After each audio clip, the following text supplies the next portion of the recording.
Hi, Dwarves. This is Striking Gold for Best in the West Sydney, here with Grim Fandango, who got fourth asterisk um, in the Swiss and made the top four.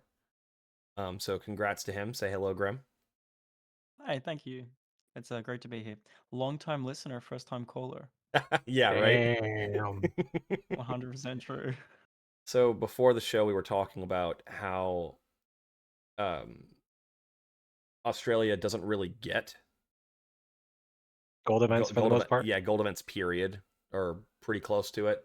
And there's only certain parts that have like the cEDH population to do it. So this was a silver event, but I thought it was notable enough to justify an episode, specifically so we could compare Melbourne area cEDH to Sydney area cEDH, where obviously this tournament took place, and to kind of get a lay of the land of the general Australian cEDH ecosystem because it is. Yeah, happy to share all that. Yeah. Yep. So So like a bit of I wish we had a map of Australia. It would make it easy to talk about. Let's get a map of Australia up actually, yeah, let's because do it. like let's do it because where does this country even exist? Let's start with whether or not it exists. I believe that I live in a country that exists. I believe you I'm exist. down. Yeah, thank you. Can we make that bigger? Yeah, we can. Is it we enhance? All right. Hopefully. Yeah. All right. So let's get this geography lesson going. All right. For all those people who are listening audio only, I'm really sorry. Um, I'm down that bottom, see the bottom right hand corner. You know where that Dorito is? Like above the Dorito, there's a It's above little. Tasmania, It's above like Yeah. right Tasmania. above it. There's Mm-hmm. Melbourne. Yeah. Down in that bottom right corner. That is, it's cold, but not as cold as the Dorito. That's where I'm from. There's like a reasonable cEDH scene there. There are about 35 people. We had our biggest cEDH event about a month ago, and there was about 35 people. That was called the Rad Nauseam 6. Okay. Um, and then yeah, 2 days ago, I went to Sydney. You'll probably all seen that online. It's got the Sydney Opera House with the big eggshell building and all that Mm-hmm. stuff, and the Harbour Bridge. That was a 35, actually, it was a 37 player event, which is bigger than Rad Nauseam, which is actually crazy. It's their first cEDH tournament ever, and they've just got 37 people, which is bigger than Melbourne's biggest, That's and it's good. the first one ever. And the reason why, partly, and the crazy part is they were capped at 37, and the event filled like a month beforehand. Like for context, Melbourne got hit 35 like literally the day before the event fired, and they were capped like almost a month before, which is just crazy to think about. So that's Do a, you, of I know this isn't about this, but like I really do want to celebrate the Australia for cEDH. course. Part of the reason they did fill was because they've got about 15 or 16 players in Sydney, and then they've got like another 15 players in Newcastle, which is a city about an hour north of Sydney. And both of them were like, all of the Newcastle people were like, we've got to get our tickets in now because we're going to drive down for this thing. And that's kind of why they filled because their metas are slightly split. And we're looking at them hosting. Newcastle's looking at hosting another event, hopefully this year soon too. So I might hopefully go to that. And that's like, so that's kind of the metas I'm the most familiar with because I've met those people and they've come down. But then there's this big ass triangle at the top, Queensland. You see that? That's actually the mecca for cEDH in Australia, apparently. They've got a league that spans like 6 or 7 stores. They've got events that I think hit the 50s. It's just for some reason in Queensland it's really big. Queensland, yeah, it's like the Florida of Australia. Like they've got theme parks. The weather's really nice and warm there. The bogans are there, but it's not a proxy friendly of environment in some one sense because an online shop owner named James MTG, nice person, great person, but they run a store and they run the league. So I think there's a little bit of vested interest to keep people buying cards. So it's actually you can proxy reserve list cards, but non-reserve list cards are non-proxy. So that's the rules they sort of play by up there. I'm not necessarily the biggest fan of it, but they have the biggest scene for some reason. So maybe someday I'll check out the Queensland meta and I'll report back on what that's like. I imagine it not being proxy friendly would be very interesting. So Yeah. yeah, Oh, Um, that's question: that's a breakdown. Yeah, what's up? can Australians not math? Because 35 and 37 being caps are really weird numbers. I They're know. not divisible by 4. Yeah, 35. Like, so the Melbourne event wasn't capped. It could have gone up way higher. The 37 is really weird. I don't even know why it was 37. I thought it was 36. It's not a round number. I think it's because uh the Sydney one was at a store that was really small, and that was literally just all they could fit in the store, Right. It's like I mean out the it door sort sounds of like thing. the community can support a significantly larger event if it capped out a month earlier and they just basically were capped by space. I know Sydney's Literally, like, a very expensive area, expensive spot to like do event space for, but like they should work something out. yeah, like there was people from Melbourne who were like, "Oh, I did actually have time to go, but it's capped. I can't go now." And Right. it's like, "Oh man, they would have probably got at least maybe two or three more people at least." Yeah, the person who runs the TO in Sydney, his name is Migs, great guy.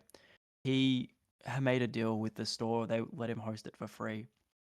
And it's like, well, as someone who's just starting out in that space, not having to pay venue fees because you don't know how big this is going to be, I totally get it. But next time, I think he's going to look at other options. So All it's right. really cool. So that's some geography for you. No, I mean it's useful because Yeah, most people watching are not going to have any idea about like the general CDH scene, even if they are like fairly vested in CDH. Because like I didn't know that, and I talked to you a good bit about CDH. You're kind of my window into the down under. Um, yeah, so let's talk about prep. Actually, before we get into even your deck prep, I want to talk about Melbourne so that we can then contrast it to Sydney. So yeah. Let's do that. Yeah. so Melbourne, what's the general what's your meta look like? What's the sorry, what a better question. What percentage of the meta is Tymna Thrasios and Rogthras? Um, so the thing is, I think there's a few players that have those decks. That's the weird thing. Like, I know at least two people that I think have Timnacrams. And I know at least maybe one person might have um, Timna Thrasios. Hmm. Um, but they don't main those. Like, we're maining things like Alavia. There's that Golgari aristocrats deck. The one I can't remember what it's called. Dina? It's no, not Dina. It's another one. And but it Varolz? really the commander is Yawgmoth, and Okay. it's the one that makes snakes. Oh, Hapatra. Yeah, yeah, yeah. Patrick. Patrick, Hapatra Yeah. Patrick, Yogg. yeah, Yeah, it's a fun deck. yeah. There's a Jetmir. There's a Mothman. There's a what's the dragon guy that's a food chain deck? Prosh? Corvold. Oh, Corvold. Corvold. Okay, that There's a one. Corvold. And there's a loot. It's just really fringy. I think someone has an Atali, which is kind of fringy as well. And it's Don't like the thing is, forget our people. boy Ira playing Fiddlebender. Yeah, he actually wasn't playing Fiddlebetter last time in the Melbourne scene. He was playing the Silvala instead. And he The got green 20 white points Silvala? yeah, he got 20 points in Swiss. He won Swiss, undefeated in Swiss. It was just crazy. Like Ira, that was nuts. Um Silvala like a lot better now with Marvin? Different I Silvala, never bud. Wait, we talking about yeah, Selesnya Silvala? Yes. yeah, that one. Wait, the newest one? It No, he's talking about the old one that you loot with, basically. Oh, the parlay yeah, one. The parlay one. the one from Wild. MH2. That's like playing a original Sisay. That's wild to me. That's cool. No, I think it's the one from MH2. Anyway, I'm not sure. It's the one where you basically manual storm with enchantments or something. Anyway, it's my point is I want to paint a picture here. It's really fringy and Yeah. like people have given me crap before, but like when I play in the Melbourne scene, I don't have Reb and Pyro in my deck because I don't know if what was clear to you, what's common about most of those decks I listed Selesnya. Yeah. is most of them aren't in blue. Yeah. It's crazy. That sounds And like a it's fun just meta. like, and when I was catching up with the people from Sydney, the grey people up there, they were like, "What the heck? Where's all the blue here?" And Melbourne is really fringy. Like, I think it wasn't that way before the bans. There was like a lot of Tim Natana and all that kind of cool stuff going on and cis A's. But then after the bans, like Melbourne's just meta has just been really weird.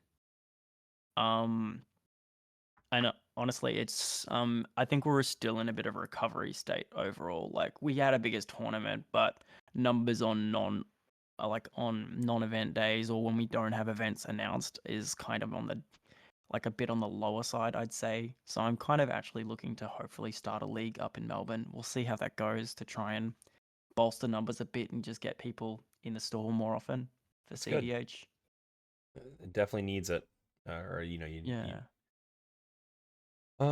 so comparing that to Sydney, is Sydney more standard fare or is it way or more.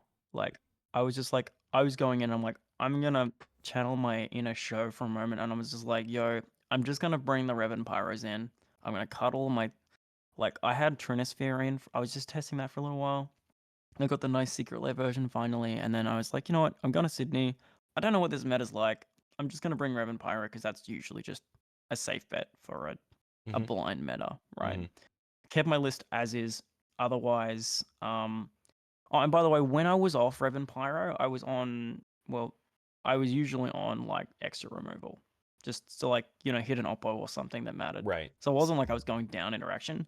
But when I went up Revan Pyro here, I cut Transfer, so I did actually go up interaction. Okay. But I'd also cut Flare of Dupe recently, so it was sort of like a seesaw swing sort of thing. I mean, Anyway, I don't yeah, I count yeah, Flare of Duplication as like a third of an interaction spell, so I wouldn't. yeah. I mean, it's It's also important to say that like a lot of your deck building decisions also come from talking to me because we talk a lot. Yep. oh yeah, you guys like fam. It's awesome. Love hanging out with you guys, and like my choices. You like, there's no surprises here. You know what I'm Yeah. about. So We'll get yeah, to that. We'll Sydney's get to that in pretty a minute. normal. Yeah. It's like I mean, you saw my rounds. We'll get into it, but it's like really standard fare. Yeah. Like the craziest deck I saw was loot. Yeah, and I'm not very. I'm gonna say that I've seen it a couple times and I have not been impressed by it as far as Temur goes. Um, but and I probably why it's not taken off super great a ton. Why But play loot when you can play Rogdrass? right, Yeah. like Temur Y- has like honestly, why play loot when you could probably play Tana Malcolm. Sure. Yeah, it's I mean fun. that It's that's funny. fine. The two tournaments I've versed a loot in were both in round one, and I won round one in both those tournaments. Yeah, So what does it say about loot? It just means that I'm lucky because I was seat one in both those cases. my Actually, no, last I was seat, yeah, I two. told Yeah. I told you about my round 5 at the Play to Win event where I did the Chalice I did Chalice and Sphere of Resistance turn 1 and then Loot was like I only kept rocks so I can't play the game.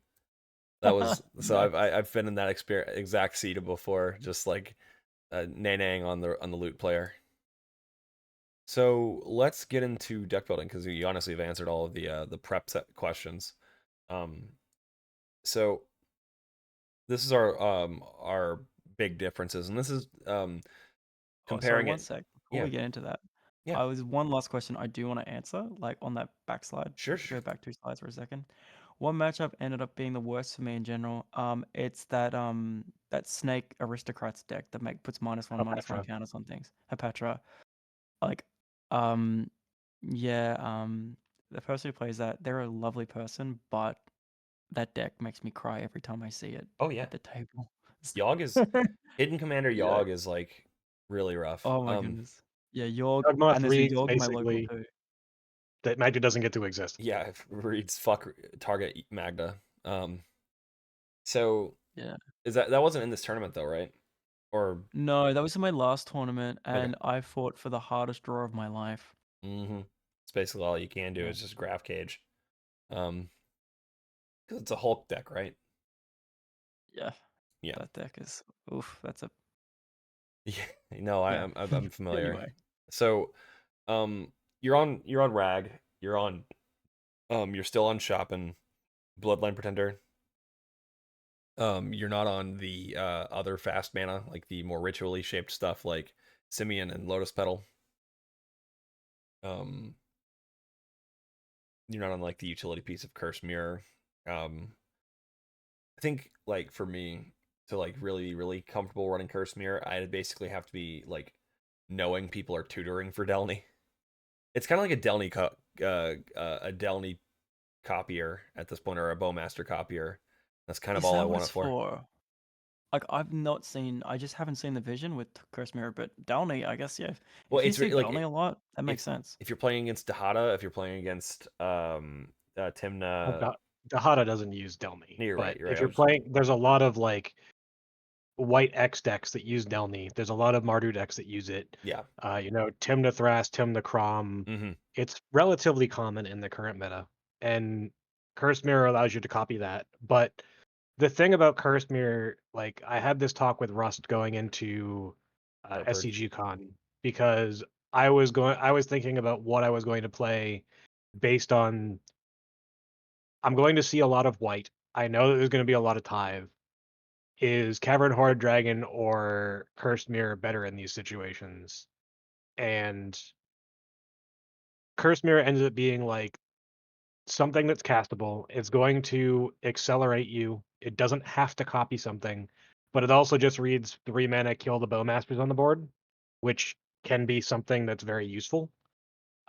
Or make a copy of a Kinnan, make a copy of a Delny, make a copy of Timna. Timna. Um, or even just a copy of another dwarf so that you can make another treasure for the turn. Like Yep. it's relatively versatile,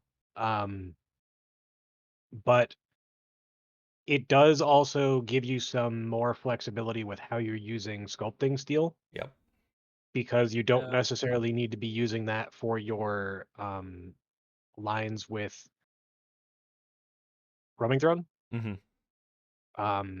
And yeah, I mean it enables some lines that don't exist. It's a backup for Goblin Engineer if you're on it, and all that stuff. So like there's some reasons to play it. It all depends on the rest of your list and what you think that you're going to see and how often you're running into Bowmaster. Because if that's the thing that is screwing you the most, 3 mana get rid of Bowmaster is still something that you want to have. Yeah. It certainly has it's like it's a fairly low floor of do nothing, but it's like it's not lower than stuck in hand. Right. It's almost never stuck in hand. Right. You can't play 3 mana. You probably didn't mulligan correctly. Yeah, I get that. Like that kind of makes sense to me. I like for me, I would probably say looking at what the spread is here, it's sort of like Bloodline is sort of where I feel Curse Mirror. Maybe that's how like if we're doing 1-to-1s here. Mm-hmm. It's sort of like for me, I just wanted to have like that top deck consistency. One thing I learned in my last tournament in Melbourne was that I went to 3 and I nearly won. Mm-hmm. And I'm like, damn, we can mulligan deep and still get there. Like I seriously. I went to 4 in one of my games the other day at my tournament, and the pod was Garuda, um, Godo, Tyam, and me. I mulled the 4, and the Tyam and I worked together to keep the Godo basically off of winning, but they just had everything. They Okay. had SWAT for my Legion Extruder and all that stuff. That was like, oh, this is kind of funky, but um, it makes sense. All right, humble patrons. That was a sneak peek to the next striking gold, apparently. And Wait, what? Oh yeah, yeah. You still have to I do didn't yours, top Joe. I didn't top 16 the SCG con, so there's no striking gold for that. oh yeah, you're right. Oh what? No, Yeah. yeah, that's fair.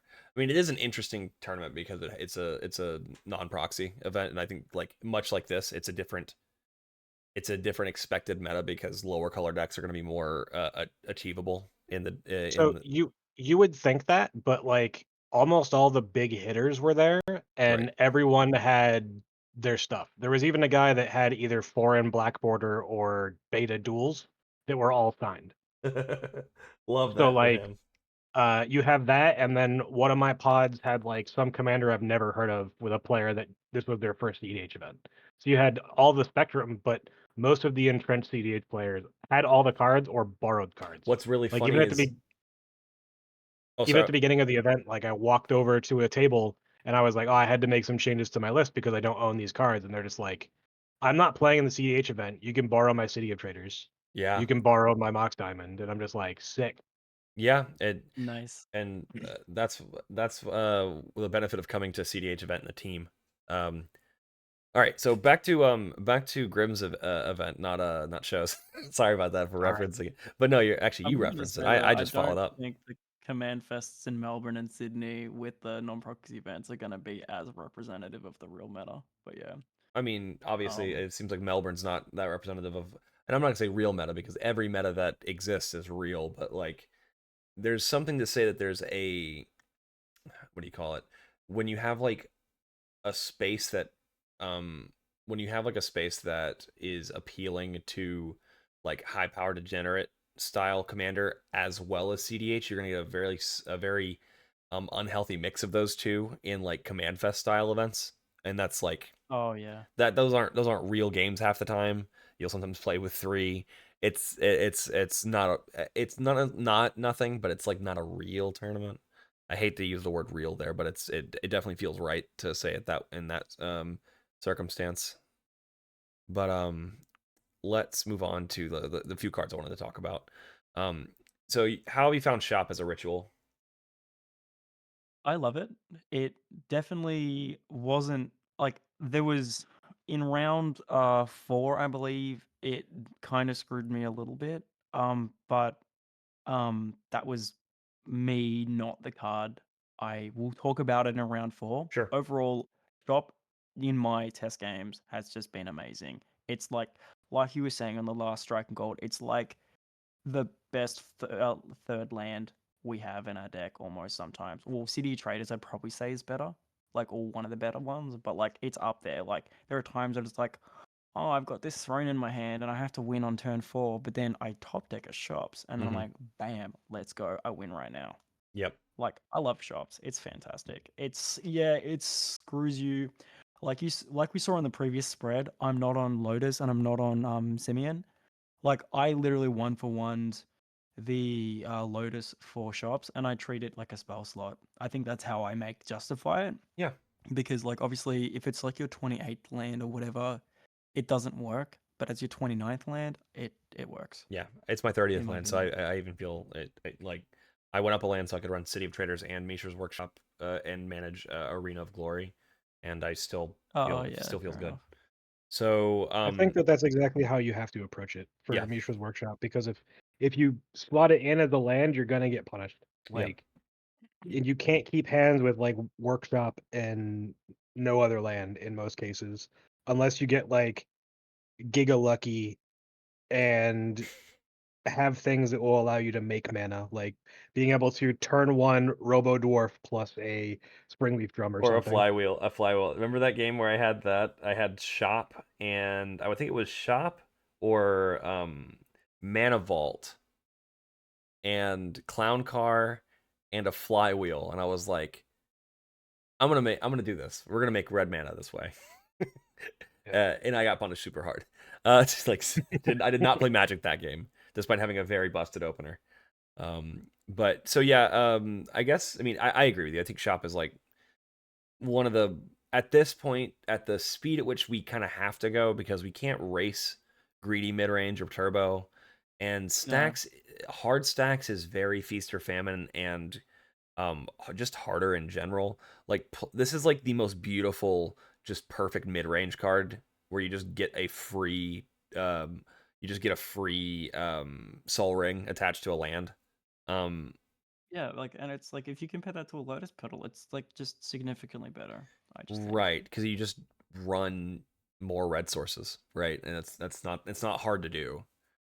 So Yeah. It's comparing it's mobile, also $2,600 more expensive for people that don't proxy. yeah, but people, Yeah. I get people that can't proxy because of their um events, but and I want to own a Mishra's Workshop one day, because I enjoy owning the cards I play, Right. but Me too. Yeah, me too. there's no shame in having a legal game piece that is prohibitively expensive that turns into a pay to win scenario. Like Yeah. it, there's just we don't have to litigate the proxy debate here.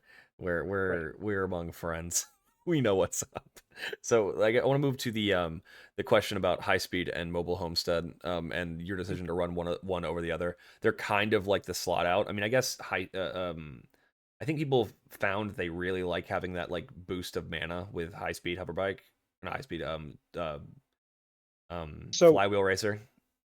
to cut you off, Yeah, sorry. Um, right now, Grim and I are the only people I know that have made this change. Yep. Going from high-speed hoverbike to mobile homestead. I'll let him talk about it a little bit, and then I'll add to it whatever sure. he doesn't mention. Like from a, if there are any new Magdas around, literally it doesn't matter a huge amount. We are talking about the minor percentiles. Right. My view, high speed, it will commit a crime, and occasionally that's relevant. How I've used high speed in the past has been turn two, I have a high speed. I rarely use it to actually like bluff a win. Like it's just, if you've got a vehicle, play it early, because if you've got it late, it's going to get counted and that's going to suck. Because when later they can assess more of your board state, and then they can know that this vehicle's a threat. Early, they don't know. You might not have enough dwarfs early, so it's harder for them to justify countering it early game, like turn two. So usually I'll just run it out early, and what I'll do is, let's say Kinnon's in whatever seat, whatever. Like in upkeep, I'll flash it in and tap down their dork. That's what I do. That's how I use like high speed, and then that's sort of it for it. Like it's the play patterns for me. I don't usually use it as the ha surprise win with Barry or whatever. Like, I mean that's happened. I've definitely won one game like that where I've had the high speed to bluff that and go over the top, but it's not common. Um, and I just like the incremental value that mobile homestead gets you. It's like that you don't understand the rush feeling you get of like topping that land. That just makes the world of difference. And even if you don't top the land, you have knowledge in your deck, and that's incremental value you will continue getting with mobile. So like the only incremental value I see beyond that initial play that I just described with the whole tapping down a dork to take them off mana for a turn is the fact that it's got flying. So if flying is relevant to your meta, well, like if you fight a lot of Crumb, maybe that matters, but you're not going to be able to actually kill a Crumb with a high speed unless you've got a Lifecraft engine. So like, there's pros and Well, cons to both, but like for me, I like the incremental value of Homestead a lot more. I But want to yeah, that's I want to tack onto this because I think there's a couple of extra interesting tidbits about high speed. Is that it turns off Timna's first turn if that they're attacking to get double cards. It can sometimes turning into a one card situation, but that's like, and that's probably the most common like opponent gotcha you're gonna do is getting the Timna attacker that is gonna get in for free. And that's not very exciting. And as a lot of Magda pilots have moved over to Diamond, back over to Diamond, so they can run stuff like Workshop um, and they've just upped their overall land count. Mobile Homestead gets more attractive because we're not running every single MDFC where we could be. yeah. Like I am still running all the MDCs that I should be, and I still like the value even Sure. without the diamond stuff. Like it's just, I don't know. I just like it. I just like it's more of a mid range card. It gives you more passive value, and it's a 3/3, which is not irrelevant. Like Right. being a 3/2 for the hoverbike, it can sometimes die when you have like that lifecraft. Like I don't know, it can sometimes die if you have to block with it. With a 3/3, it's gonna get in more often. Yeah. I don't know.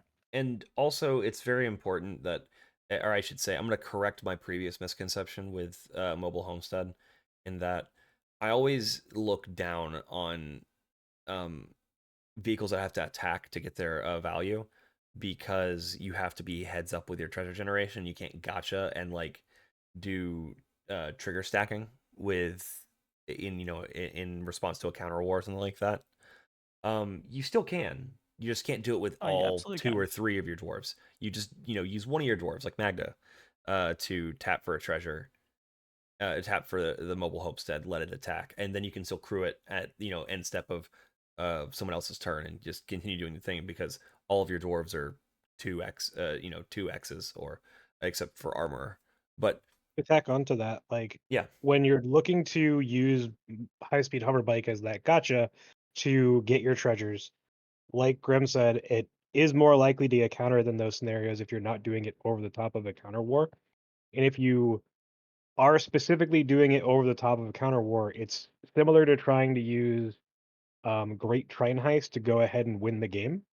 Like those scenarios are so few and far between where like putting this in at the end is just going to like gotcha your opponent.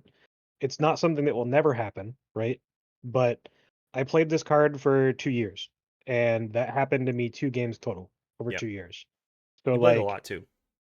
it's not super duper important, and that value of, I'm playing my vehicle out, I now get relevant information like Grim said whenever I'm attacking, Hmm. and it also forces your opponent to decide if they want to block. Hmm. Because if they're willing to block, they're giving up attackers for Timna. They're not going to give up their Timna or their kitten or anything important to block something that's potentially going to get you a land. The other thing that you need to think about with this card is if you're playing City of Traders and you've kept some sort of a greedy hand, this card gets around the City of Traders needing to sack because you're Yep. not playing your land; it's just being put into play. Yep. So you Oh, still can really? Is that how potentially, that works? Yep. yeah, you can still Oh, that's potentially crazy. accrue value with your mobile homestead when you do have that card in play. And like, it's not something that comes up very often. Just like winning with high speed hover bike over the top of a huge stack isn't something that comes up very often, but it is an interaction that may come up. Yep. It's like burgeoning. It put a land into play instead of play a land or do different game actions. Yeah, Oh, and it like is. as Yeah, far I as thought it was land ETB. Crazy. Yeah. Whoa. yeah, That's and as far nuts. as like And crew blind one base too. versus crew two, you're not crewing most of the time unless you're playing like creating minecart, which not many people are. Um, in order to get value without Magda out, so the crew two versus crew one doesn't matter. Yep. And if it's a situation where you don't have Magda out, this thing can help you get back to Magda. It's slightly recovery oriented. Slightly, yeah. And when you hit the shops off the homestead, it's like the cocaine Oh yeah. cocaine bear. I don't even know what the cocaine is. Don't explain it to me now because we're on a Magda stream. But It's yeah. LED. The cocaine's LED. Oh, It's because it's okay. expensive. Um, and you snort the whole I have one mountain of and those. just jam. Let's get to the Swiss. So our first round, you had another dwarf in first seat. A fellow dwarf, Yeah, actually. yeah, One in the server of Vern, yeah. And they Melbourne or are they Sydney? Sydney. Okay, cool. So you got Vern on Magda, you on Magda, a Kinnan, and then a loot. I'm assuming it's Pathfinder, right? The three abilities on a stick. Yeah, that one. Yeah, I figured. The food chain one. Yep. And then your cards of the game were Clown Car and D SWAT. So talk us through this game, buddy. All right. So I just want to say, Magda, like, we aren't a fast deck, but our best chance of winning is quickly. And this first game is really exemplary of that. So turn one, um, Vern in seat one, he plays a clan car. That's just his turn one. And then I'm like, I have like in my hand, my opening hand is a Dwarven Liberator, a clan car, a Reb, a Pyro B. I think it's a Pyro B. I wrote Pyro. I wish I wrote actually what it was in this case. I think it's Pyro B. Anyway, and then it's a D SWAT, a Mountain, a Talon Gates, and an Adaptive Automaton. And I'm like, all right, this is a decent hand. It only counts to 2 in terms of mana. I can run out the Dwarven Liberator now, and I'm like, do I bluff the Clown card? Because I'm just like, maybe I look less threatening if I bluff the Clown car, and then I can pin it on Vern and make him look like the bigger threat. But then when I see him dropping Clown car turn 1, I'm like, yeah, nah, I'm just gonna go fast. He's put a clan car on. He looks like I can't deflect the threat as much. I'm just gonna play the clan car and the Dwarven Liberator. Maybe that didn't make sense. I don't know, but it means I don't get got by a fish or something later. Yep. So then turn 1 dwarf clan car pass, and then I also top deck another 1 mana dwarf here. Pretty good. Kinnan, they drop a dork and they pass. Loot plays a delighted halfling and passes. Turn 2, Vern plays Magda and then passes. And that's sort of it. Like he makes a treasure and all that.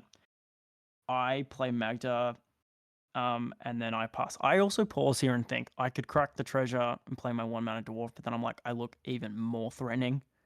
I'm like, look, I'll just play my dwarf and then I'll pass. I can't Yeah. remember what I top deck here.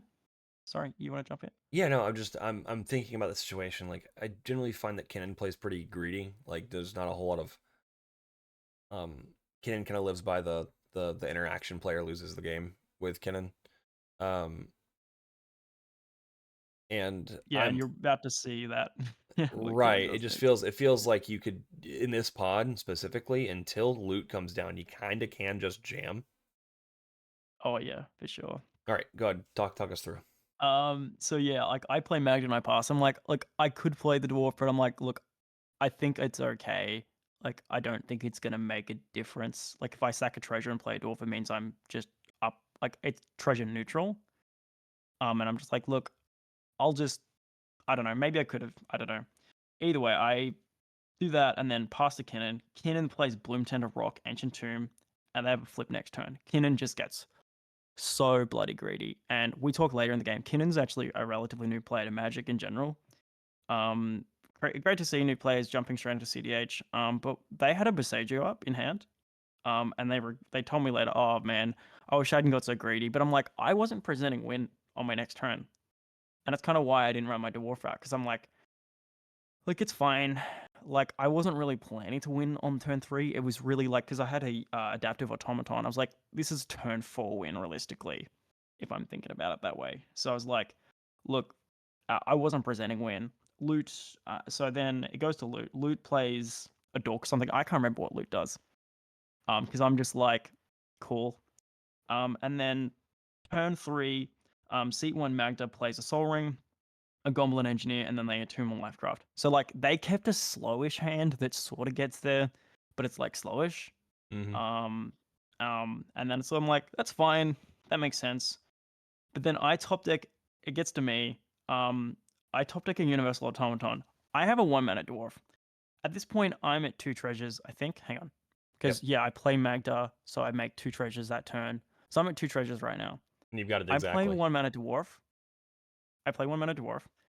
So then that you do the math right there, right? It's like 5. Yep. Right. I play 1-mana dwarf and that counts to 5.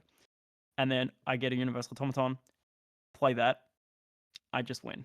Yep. And it's just like deck just doing the deck thing. And then what happens next is, so like I don't just win. I play my 1-mana dwarf. I have enough treasure to just win. C1 Magda bolts. They sack a treasure to do it. And then I just have to swat. And I swat to freaking Kinnan or something. Yep. There and you then go. I just have it.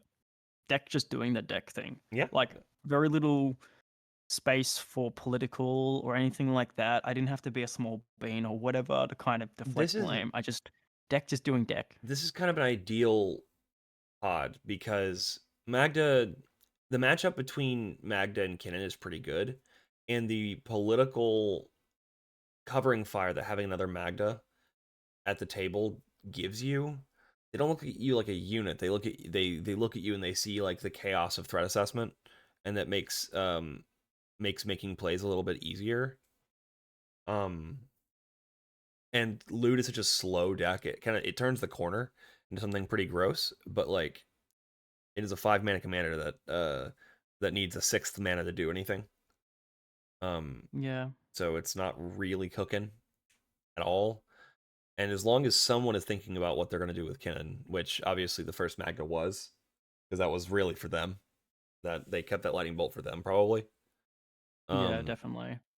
Because So Kinnan had a flip on their next turn. right, exactly. So yeah, I think you forced them to make them forced them to use it on you, but like luckily you just swatted it. But yeah, I don't think I jam as hard if I don't have the protection there. Maybe I probably because agree like with you. Magda probably does have the answer. Like, we usually have a 1 piece of removal. Yeah, and it's the kind that can kill a dwarf. But yeah, like Right. it was just Yeah, real you had nice. it. Yep, good game. I would have been stuffed if I got stopped though. Yeah. I think I would have blown out so hard. Not with really. That You still have Besagio. Yeah. if you get Besagio by you just I'd probably get thrown or something. I don't know what I do. Maybe I portal there to just yeah. clean up all the dorks. Oh yeah, for sure. And then you just get you grab Loot's Delighted Halfling. Hmm. Or Kinnan. Yeah. Oh, you can't get Kinnan, but you'd get Kinnan. It's one of Kinnan's dorks. All right, let's move on to game 2. This is Timna Thras, Sisay, Marnius Calgar, and then Yuan Magda. Cards of the game are Ragavan and Pyro. Let's go through this. So my opening hand is a Hammerheim, an Urza Saga, a Pyro B, a Pyro K, a 1-mana Dwarf, and a Metallic Mimic. I'm seat 4, I Yep. believe. Yep. This is pretty, it is what it is. Not much plays out. I think I run my 1-mana Dwarf out turn 1. I play Urza Saga turn 2. What's kind of crazy is like this game is a mid-range hell game. Like, so we've got Timna Thrasios on my left. They freaking have like a bloody what do they have? They have a I think they have like the oh man, brain help me here. They have the card that draws cards, Ristic Study. They have a Yeah. Ristic Study online, and they have like a Lotho. Oh dear. Yeah, like so they're just like grinding, just doing the whole grind thing. But what's worse is freaking Marnius drops 1 billion rocks, and then they like freaking turn 2 or turn 3 a Smothering Tithe. It's kind of bad, and I'm like, I have a Pyro Bee, and I could throw it at Marnius, but Marnius 100% has the answer. So I'm like, this just freaking sucks. Like, I'm kind of squeezed between the two, and really, it's sort of like it's like a 3v1. Like, Marnius is just the value for Marnius with the Smothering Tithe, drawing cards every time they make a token. It's like, it pretty much is a 3v1. We're all kind of trying to stop Marnius here, and we're pretty much just angling for a draw. I feel like that's sort of how this is playing out. That being said, though, I do play a lot of, like, I top deck a lot of Dwarfs, and I do get blown out by a Toxic Deluge. Whose Deluge Eventually, was it? it was Marnius's. Yeah. Yeah. They just like, and they even at one point Marnius even freaking Drake's Timna Thrasios's Thrasios. Yikes. So yeah, it's like I will get into how the game ends in a second, but I will say there was one point where I get a Ragavan. So I'll talk about the cards of the game probably now. It's probably a good time. So there was a point of the game where I'm like, I think Magda had been killed at this point, and I just didn't really feel like casting her again. I was like, look, it was either I was too scared of the Toxic Deluge, or I was too scared of removal, or something. I think I wanted to. My plan was to. Yeah, my memory's a little foggy on this one. I think my plan was to slow roll at this point, just build up a board, and then play a Magda. I think that's kind of what the angle I was shooting for was. So I was just building a board and slow rolling because it was like, these decks have perfect answers for me. So I was like, look, let's just play stuff and then just build up a board of a winning position and then just hopefully just win before there's an answer. That's sort of how I kind of wanted to play it, that slow roll tactic. Because like I'm against decks with perfect answers and I didn't want to get got by like a OBM or something. So there's a point where I have a Ragavan and also there's like tithes and stuff, so I don't want to jam too hard. I want to like kind of play around tithes and like heuristics and stuff and not feed people too much. So like there's a point where I have a Pyrokinesis and I have a Ragavan and I'm like, look, I just want to get some value. I just want to get some treasures on the board sort of thing. So like I dash in a Ragavan and it's like I don't math properly and this is kind of bad, but it just sort of works out anyway. So like originally I'm just like, look, I'm going to attack Timna Thrasios. They have a Lothar and a Gilded Drake on board.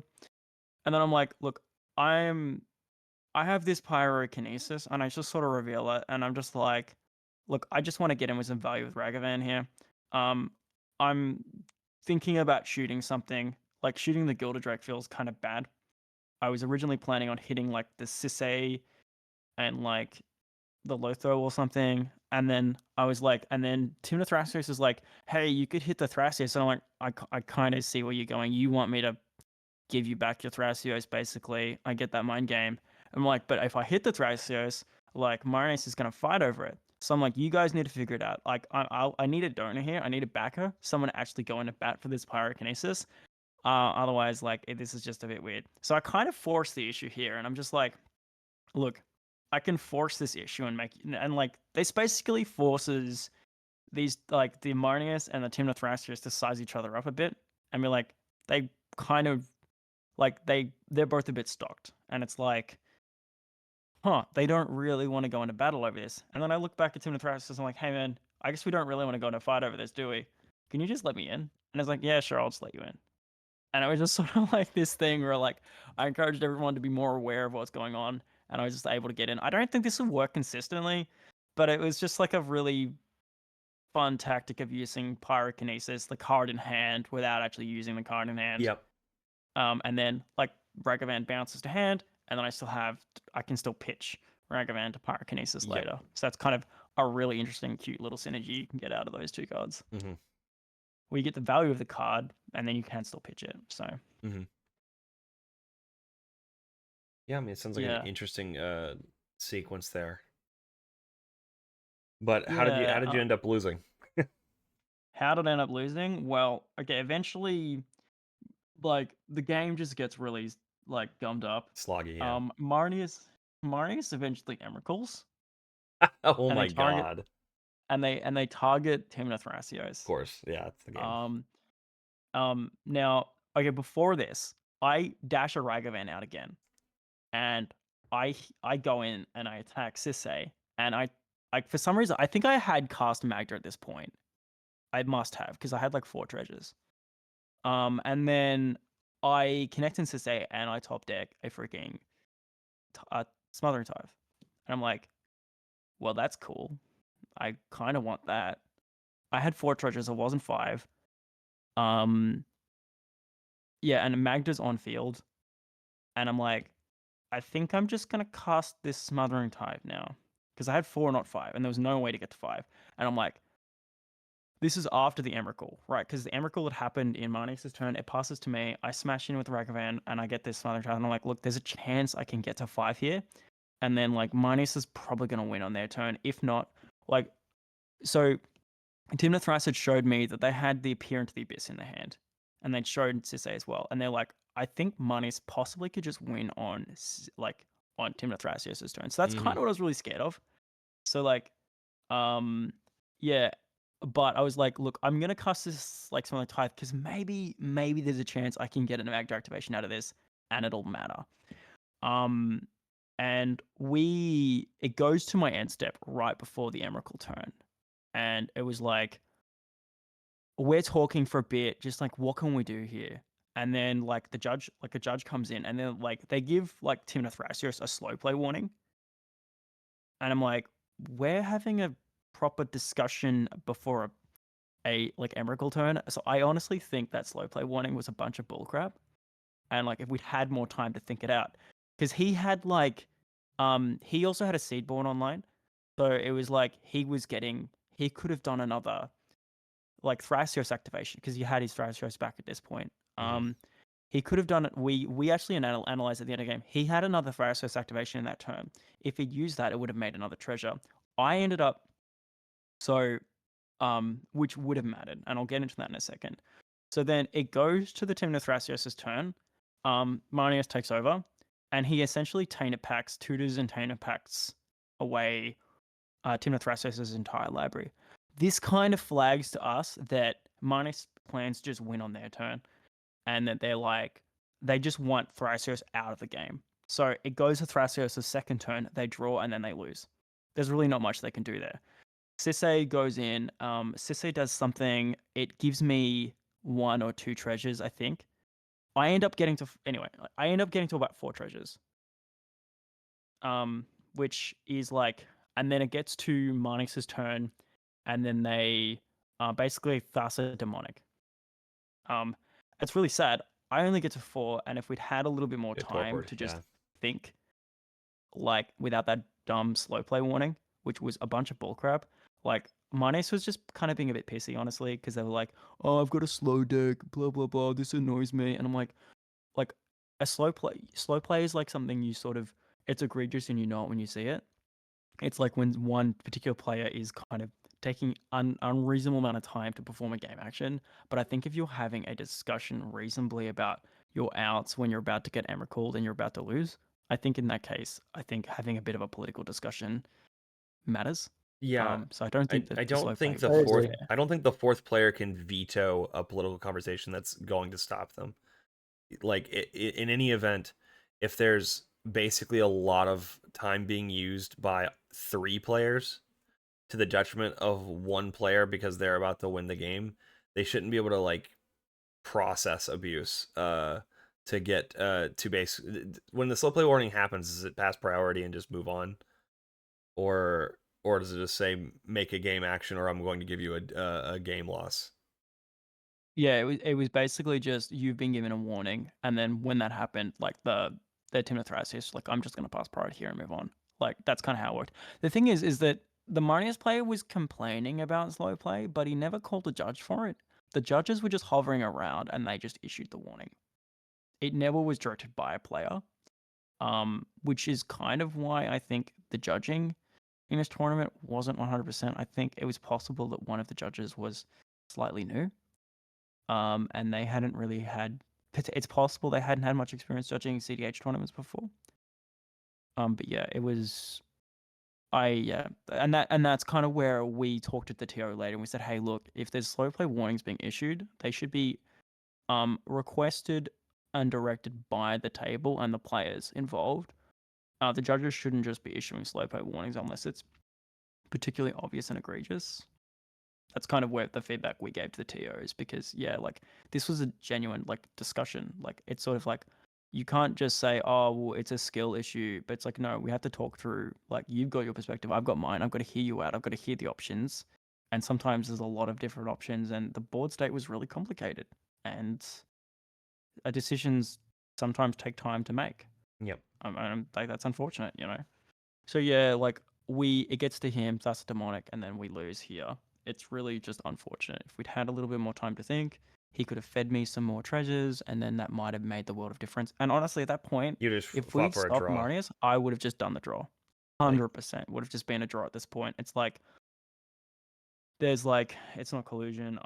We all really just wanted that draw, and there was about 10 minutes still on the clock anyway. I think so. Like it it would was like we would have still got around anyway. Like the slow play warning was just that was the So sad part about that. while the slow play warning sucks, realistically, in that exact situation, there is no downside to giving you an extra treasure because there's no guarantee that going into Sisei's turn that you're going to get to 5. So the Timna Thrasios' best out is to hope for a draw if they know that they're going to lose the game next turn anyway, and their best chance of getting a draw is to feed you resources. it sounds like they And didn't. Did yeah, you even get to the like that realization is the question that he had an extra draw on board. well, if you Yeah, had a it's like Seedborn Muse, it should be relatively obvious, right? Right, yeah. If you're not Thrasiosing very hard if you don't know that, right? maybe he was a little bit scared that he'd be giving himself cards that would be relevant to make everyone lose. And he was also like if he gives me a treasure, he's also drawing, which means he's giving Marnius a treasure and Marnius a card. Yeah. So that's all. There's also that aspect of that might be relevant too. But I still Yeah. think just feeding is probably our best out there. Yeah, you have a tutor. Like unless he's got Oppo in hand, which very possible. Let's see. I think at one point I think I might have pitched the Pyro B to the Pyro K, and I think that may have been a mistake. I don't know when that happened. It was a long game, Yeah, so some sounds of like my it. notes here are a bit hazy, and like my description of this game, it's a bit hazy as you can probably hear, Um, just because it was a really long game. It's hard to kind of get the play by players, but yeah. Yeah. I mean, it was good. You had a lot of interesting, notable stuff to say about it. So let's move on to 3. Yeah. So this I is had lunch another at win. 3. It's Magda, Rog Thras, Krakashima, Marnius Calgar. And your card of Oh, the game this game. is Pyro Kinesis. Yeah, card of the game here is Pyro. So my opening hand, I'm a seat 1. Oh, by the way, the way this tournament was ran was really freaking weird. It wasn't on top deck, it was on Spice Rack. And for every round except top cut, we rolled for first seat. Don't love that. Don't love that at all, but hey, I was Doesn't Spice Rack do seating? It it does, does. but like we had problems at SDG Con with like people who were getting fourth seat were getting fourth seat consistently. People who were getting first seat were getting first seat consistently. So it wasn't like up in the air a lot of the times. At least that was my experience using Spice Rack, but I don't know that that's gonna actually accurate. Right, because the sample size But is so that's how, small. like, talking to a lot of people, I don't know, there was a group of probably 20 people from King's Court that went, Mhm. and a lot of people had similar situations. That's weird. That's not good. No. I mean, Yeah. Spice Rack should definitely be doing their number one job is to give people exactly 0 issues to use it, and then improve features. Yeah. I At honestly least to think that compete Spice with Rack, Top Deck, Exactly. like, they don't make as much money as Top Deck do, I think. Well, yeah. They're not as popular, and they only charge based on like they charge a commission based on payment processing only. Which is good and bad. If you are a grassroots org that doesn't want to pay $100 a year for the Top Deck subscription, it's great because you can actually take payments outside of Spice Rack and then not give Spice Rack any money, which Or, is how we ran the Melbourne event. Sorry, the Sydney event. So that's kind of good in one sense. well, I mean, yes and no. If we want, Yes and no. I mean, if you're not paying your dues, I guess. But yeah, I mean, if at the if same you if time, you if you think that Spice Rack should be supported as an alternative to improve the landscape of TO tools for cEDH, there's an argument for, you know, but also game stores, like, they don't have money to do stuff yeah, like that. exactly. So I mean, if your community is big enough and you think that you should be using Top Deck for software, if you actually think it's better than Spice Rack or whatever, which it seems like it then is. right, unfortunately. Yeah. But if that's the case, then like you as a group can all pitch in like $10. Like it's Right. not that big of a deal. It's a bag of chips you don't buy at the store. Yeah, it's true. I think in Melbourne, there's like one of the cEDH lovers who founded Rad Nauseum. He just pays the $100 a year. And in Sydney, Miggs, he just was like, "Look, I just want to run this like as efficiently and as cleanly as possible, and I just want to give all the money back to pricing." Like, Yeah, so that's reasonable. why he got free venues and used free TO software to Yeah. just sort of make Yeah. it work. And it was sort of funny. Like, you pay registration just into this guy's bank account. And it's like, look, I know this guy and I trust this guy, but if I didn't know this guy, this would feel a bit sus. Just putting money in some guy's account. Yeah, that's all good. Anyway, round 3, let's get into it. Mhm. So I was seat 1. I rolled lucky. Luck was a big theme in this game, and we'll get into that. Seat 2 is Rogtharas. Seat 3 is Krakashima. Grr. Seat 4 is Marnius. Same Marnies or Marnius is different? usually fine. Marnius is mid range, and it's fine usually. No, Like, it's just I was that asking the same Marnies player. Or I wouldn't expect so, but different Marnius. okay. Yeah. Different Marnius and different Rogthras. Okay. Because the Rogthras that we see later on, the next 2 rounds, the Rogthras is the same. Okay. This is a different Rogthras. Okay. So yeah, so my opening hand is a Mountain, a Hammerheim, a Bottle Cap Blast, a Zoran, a 1-mana Dwarf, a Pyro B, and a Pyro K. Like I said, those cards were just in my deck, just like popping up a lot. Oh And shit, like this dude. is a tournament, we're cutting and shuffling, so like it's not like there's any cheating going on. It's just like sometimes that happens, right? Yep. You just see the same cards over and over again. All right. So turn 1, I play a Dwarf, and then I just pass. Like play the Hammerheim, play the Dwarf or whatever, and I pass. Turn 2, my player plays Huron as broken down. I'm sorry. Turn 2, I play a Dwarf.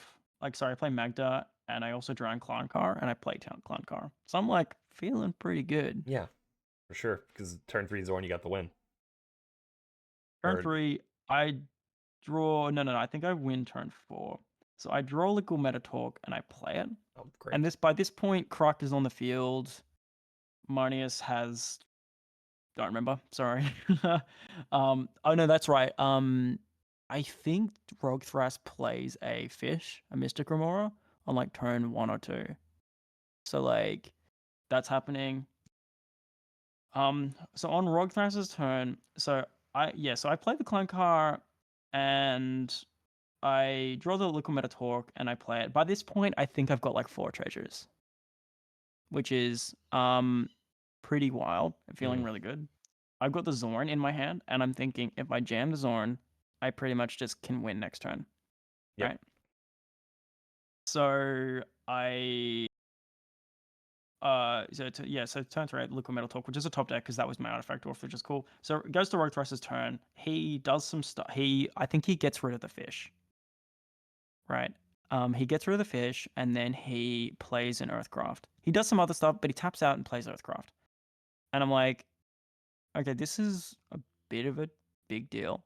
So it goes to freaking Kashima, and they're like, pass, and then it goes to Marius, and I'm like, pass. And I'm like, oh, your shield's down. Because sane people should counter this. You know, Earthcraft's a big deal in Rogue Thras. It allows you to untap lands or whatever. That's kind of a big deal. So That I'm depends. like, yeah, that is true. You have to untap a forest. A forest or a plain specifically. That's why they run the wild growth or whatever, so that they can put it on either and net both colored mana. If you put it on a island. Yeah, it's that is true. It was just sort of like usually it's something that does eat a counter though, if it can. Yeah. I think his board state looked like it was sus. Maybe that's a good point. That maybe I overrepresented that. If it was a Candelabra, I think it definitely gets eaten. But yeah, that is a good point. So I'm like, your shield's down, cool. In end step for Rogthras because he's tapped out. Marius is also tapped out at this point too, I think. And so's Croc. I think they're all tapped out. Which are like, y'all mostly should be shields down. So then I bottle cap blast target Croc. And I'm like, Croc is a problem. I don't want Croc to run away with this game. I hate Croc. Croc is a shark. Croc is mean. Croc is a liar. Croc gaslights. Croc can go die in a fire. So I'm gonna kill Croc because Croc sucks. Even if it gives you one less treasure than killing Rogthras or Rograk. Yeah, the reason as well is because it's a way better target. Yeah. Oh yeah. Agreed. It's like For the sure. chances of it getting counted. Like this is something as well. When you use bottle cap, like, and it's still risky to use bottle cap. You've got to think about like, I've got to hit something that people want dead to make the choice hard. Right. That's a I very think fair I point. even sack a treasure to do it. So I sack a treasure and tap. So like I was at 4 treasures. I sack a treasure and tap to make it all happen. So I'm like, but like the swing is enough usually. So I do that. Marnius passes. So like it goes to Rogthras and they're like, Flare of Dupe, target Magda. And I'm like, makes sense. I have enough like gear on board, I think, to make this work. This is probably fine. It'll set me back a little bit, but you know, this is probably fine. I also want to set Croc back. So it's like, fine, that's totally fine. Marnius is probably smiling inside, really happy or whatever. So that happens. I make some treasures. I go to. I can't remember. The math is bad here. I'm sorry.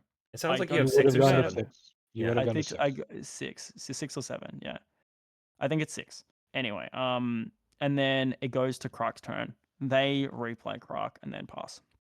They have enough to replay Croc and pass. Really relevant because they were gonna, like, I asked them later, like, hey, if I hadn't killed Croc there, would you have set up with some value? And he's like, yeah, I think he had like a Tavern Scoundrel or something. He was starting to get like a little bit scary. He might have had a Croc doubler or something. I don't know. Or maybe he would have just played Croc Shima. Can't remember. Anyway, he would have started to get scary if like I hadn't killed the Croc there. Goes to Marnius, and Marnius is like, I was waiting for that fish to go, and he dumps like all of his freaking rocks. And then like he plays a One Ring, and then he passes. It gets to me. Now this is like the spice. So I top deck Clock, and I'm like, well, your shield's down clearly. Well, you were shields down before because of freaking like you let Earthcraft go. That was my calculus of math. I'm like, you might not be shields down, but the chances of you being as shields down as you are now, as we continue, is pretty low. I have to cast Clock now. If Clock is not going to, my best chances to have Clock resolve are now. I hate that.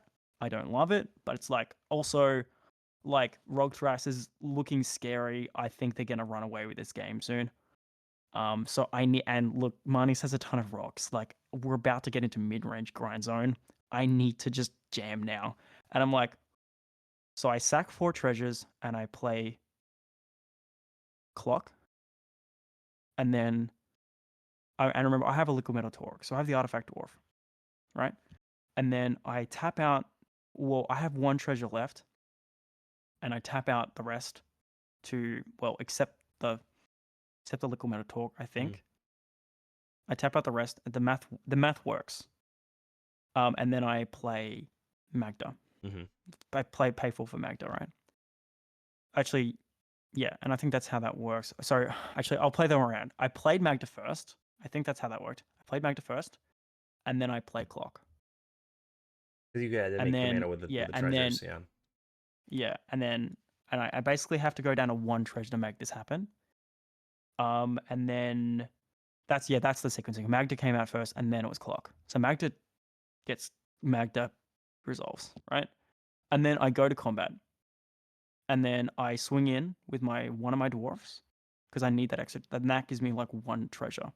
I think that's how it worked. I went 0 on treasures, and then I swing in and I get one untapped treasure. And then I sack my extra treasures to play Clock in second main. Sorry, this is so all over the place. I'm so sorry. You're fine. And then so that's how the turn went. Yeah, play Magda. Sacking most of my treasures. Then I go play. Then I swing out, make a treasure. Second main, I sack the remainder of my treasures, barring one, to play Clock. And Rog Thrice passes. It gets to Croc, and then Croc is like Force of Will, and like I have a Pyro Blast in hand, and I'm like, they have a Croc out, so they Force of Will. They get 2 Croc triggers, and I'm just like, look, my thing is I can Pyro Beam now and pray to the gods, or I can just let it resolve and like hope that he doesn't have more blue. So I'm like, look, I'm just gonna chance it here. Like, this is why Croc sucks.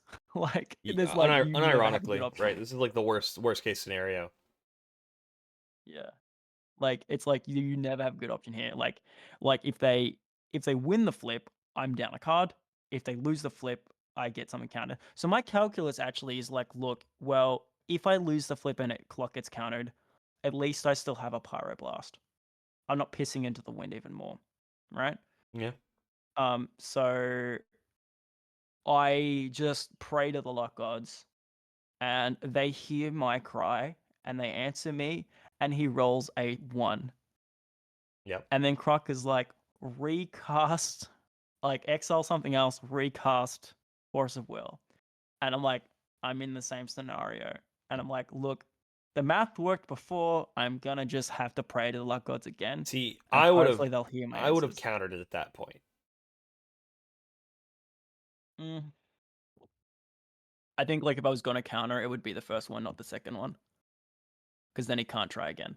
No, if the first one you have a 50% chance of it countering itself.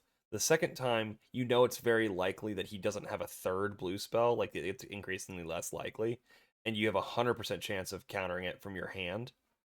And he has 2 fewer blue spells to counter your counter spell. Yeah, I think he was old. If he had another counter spell, he would have used. Maybe. Yeah. Yeah, if he had another counter spell, he would have used a different one for sure. Well, it had been a free one. Like it would have been packed. But he went by him using Force here. It shows that's his only counter. Right. So yeah, I kind of agree with Drew that you can do that, but at the same time, like, it's not. Like, you played It's odds. a 50-50 either way. Well, no, and like it's Marnius still has it's mana up, so like I'm like worried about what Marnius might do. Like if Marnius has a Floodmore or something, I'm just cooked. yeah, that's fair. So like, and Marnius was last in priority order, but like Marnius could totally have just had something. And in fairness, they do have something. So like, my thinking is like, yeah, it's just like I'd rather just have the Pyro be up for something else relevant if I lose here, and there's a good chance I lose here. So I'm just like, look, I'll pray to play to my outs, and I'll just pray to the luck gods again. And the luck gods hear my call, and he gets a 3, and it gets count. Like he has no more gas. Yep. So then I Clock resolves. I do the liquid metal torque activation, target Magda, and then I begin the loop of infinite treasures. So as before the clock activation resolves, Marnius flashes in an Oppo, and then I'm like, Pyrokinesis saves lives. So I cast the Pyro K, exile Zorn, which is like Yep. bananas. Mm-hmm. Because I'm like, I need that Pyroblast because I've got that one treasure. Mm-hmm. Just in case I get blown out again. Like, I'm playing to my outs. I have to win now. Like, and then Pyro K resolves, and then I win the game. Like, it was like, in my round 4, I will say this again. Don't count on luck, but sometimes you just have playing to your outs means you have to bet on it. Right. Like, You this don't win. hand didn't need luck, but like the scenario did. Yeah. I mean, realistically, you are playing between a Rog Thras that has a what's the green enchantment? I forget. Earthcraft. Yeah, Earthcraft. it has the Earthcraft out. Marnius has a One Ring. Karakashima is gonna set up again. Like your odds go down precipitously if you don't jam. So I totally get it. Like you either have to weather a Yeah. really really ugly storm and hope that everyone has the perfect amount of removal for things that you can't remove, or just jam and protect, which you did. So good job. Yeah. So See, round I get there. round And that 4. is, we go to round 4 now. Yeah. Cards again, Pyro K, and yeah, Pyro K is just amazing. Like, So it's Sisay, then Timnacrom, then you on Magda, then the same Rog Thrust or a different Rog Thrust. different Rock Thras. Okay. Yeah. Timnacron, was it? Yeah, it was. What were they doing?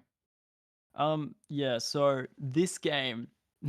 Alright, I've just got a photograph of my hand for this one. So my hand here is a Galvanic Blast, a Magda 2.0, Pyro K, you know it, you love it, Mm-hmm. a Roaming Throne, a Mishra's Workshop, Oh a damn. Balin's Tomb, and a Mana Vault. Oh no. And I'm like, I just need one red mana and we're good. Yeah. Like, yeah, this is just the Jesus. nuts. And I'm just like, you see this hand and you're like, well, this is so loaded though. Did you drop a turn 1 So- Roaming Throne? I didn't actually. I dropped a turn 2 Roaming Throne because it was just like I Balin's Tomb turn 1 and play Mana Vault. Okay, and then you Because it's shop it like the next turn. way Yeah, that, yeah, might as well. Yeah. yeah. And like this is where I say you can bet on luck, but don't count on luck because this is a count. I'm counting on luck here, and like I obviously lose. I did also punt. I could have made this game a draw potentially if I hit the right target. I will get into that later. But yeah, and that's the other thing that made this hand sort of keepable is that I had a pyrokinesis with stuff to use it on, right? So I wasn't completely out of this game, Mhm. you know. So it's sort of like that's kind of what sweetened it just enough. If that pyrokinesis wasn't in the hand, I don't think I keep this hand at all. There's like zero argument for keeping this. I don't think I should keep this hand anyway, but like the argument for keeping this goes You saw the completely to Coke zero. man and you huffed the whole thing. I mean, Oh, you're in yeah, I did. seat 3 against a control deck, like 3 decks that are at least in blue. One that's a pseudo control deck, and another one that's like a mid-range value deck. So like, personally, in round 4, if I already have 2 wins, I'm probably jamming that hand too. Yeah. But Yeah. It's yeah, it is true. Like I just that's kind of what I thought because I'm like yeah. you essentially So have like 3 turns to hit a red source. yeah, exactly. It so it's still arguably greedy. So it goes around. I don't hit a red source for a while. I play Roman Throne turn 2 and I say, "Look guys, I don't know if you noticed this about my land base, but I've got no red. You can counter this throne if you want, but like it's your game to lose. Like I don't have a red source. So yeah." And they're like, "Sure, you can have a throne. I named Dwarf." it goes around more. I top deck my good old friend Clock, and I try the trick again. I'm like, hey guys, I still don't have a red source. It's like turn 4 now. And I'm like, please? And they're like, no, not happening this time, buddy. I'm like, fair enough. All right. Like, that's pretty much a win on board, literally, if you let this result, if I get a red source. So they don't. They counter it. I'm like, fine. All right. I get it. Like, Well, I had to try. So, is there a world in which you just show them the clock and say, "Hey, show me why I'm not going to play this"? Yeah, true. That actually is probably a lot better. Yeah. Um, yeah, that's true. Actually, I should have done that. The judge was watching this game like a hawk. But yeah, I really should have actually done that. That's right. There's a lot of little subtle misplays here. It's like getting late at the end of the day sort of thing. I Sure. hadn't taken my last round of meds before I got to this game. So I was just sort of like I was being a little more loose, I guess. Gotcha. And then like I really should have just said, hey, I have this clock. Unless you give me a reason not to, I just want to jam this and just try. Hmm. But yeah, and like so that makes a lot of sense. I really should have done that. So clock gets counted. Next turn, I actually do get the red source. I get a Sundering Eruption. And this is kind of where I punt out. So like, I have a Talent Gates in hand. I have I think my Mana Vault is tapped. I think I tapped the. I don't remember why the sequencing of this matters, but I think the Mana Vault is tapped. Okay. Or something. And no. I know why. The Mana Vault's not tapped.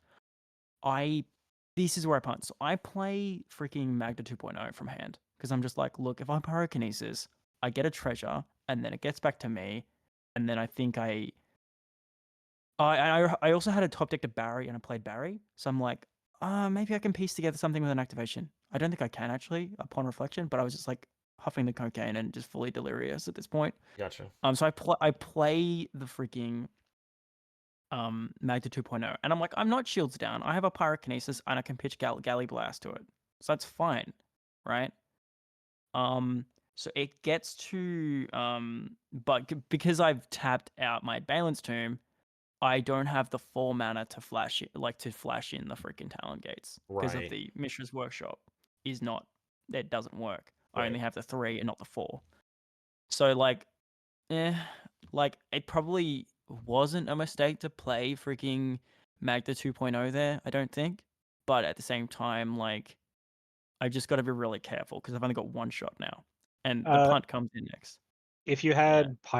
had Galvanic Blast specifically, it probably was because you could play out your Magda, swing with Roaming Throne, make 2 treasures, and then you now have Metalcraft. Oh yeah, yeah. That makes sense. I was fully cocained out there. That's really, yeah. I just didn't want to look threatening. I guess it's sort of. I wanted to do that. I probably should have just swung The out there, problem about not looking threatening sometimes is that you're not. Yeah. advancing the game. And And then like I thought who pulled Magda off the win? 2.0, yeah, two treasures, like yeah, and it's a tap treasure, it's not an untapped treasure. Mhm. Like I think playing defensively there would have actually, you're right, playing Magda would have been better because it's Because then like you it's also had Magda 2.0 to pitch to Pyrokinesis if you Yep. needed to. Yep. And you'd still have yeah, the two exactly. dwarves the next turn making 4 treasures. Yeah, exactly. And then I get I count to 5, which is in fairness probably still not enough to get there because I have the tapper. I think I have a Lifecraft engine. No, I don't have a Lifecraft engine. Do I have a tapper?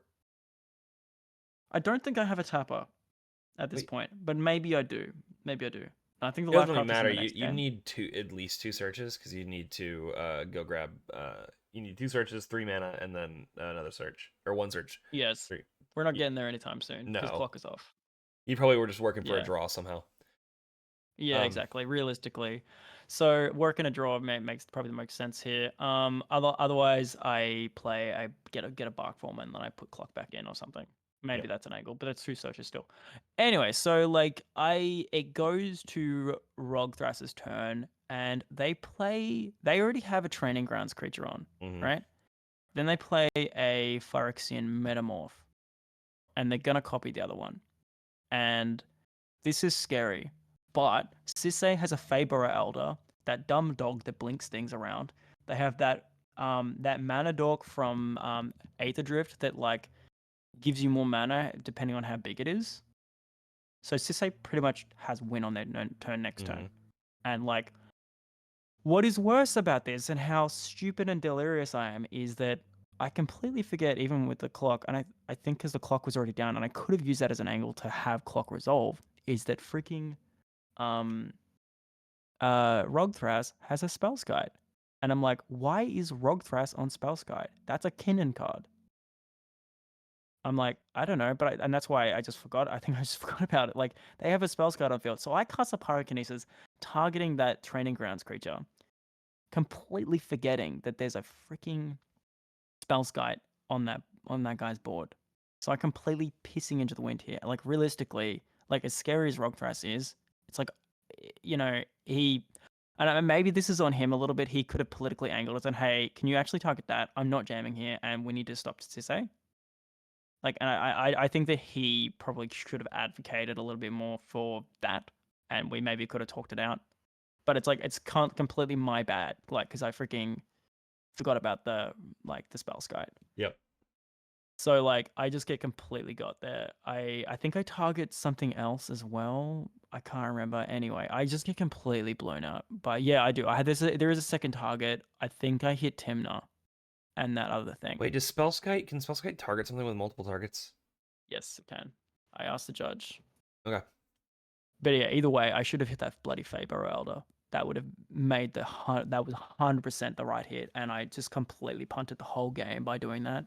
And then it gets to Sisay's turn, and then Sisay does some stuff. They get the Teferi enchantment, Yep. and at that point, Rogthras has a freaking Beseiju in hand, and they blow up the enchantment.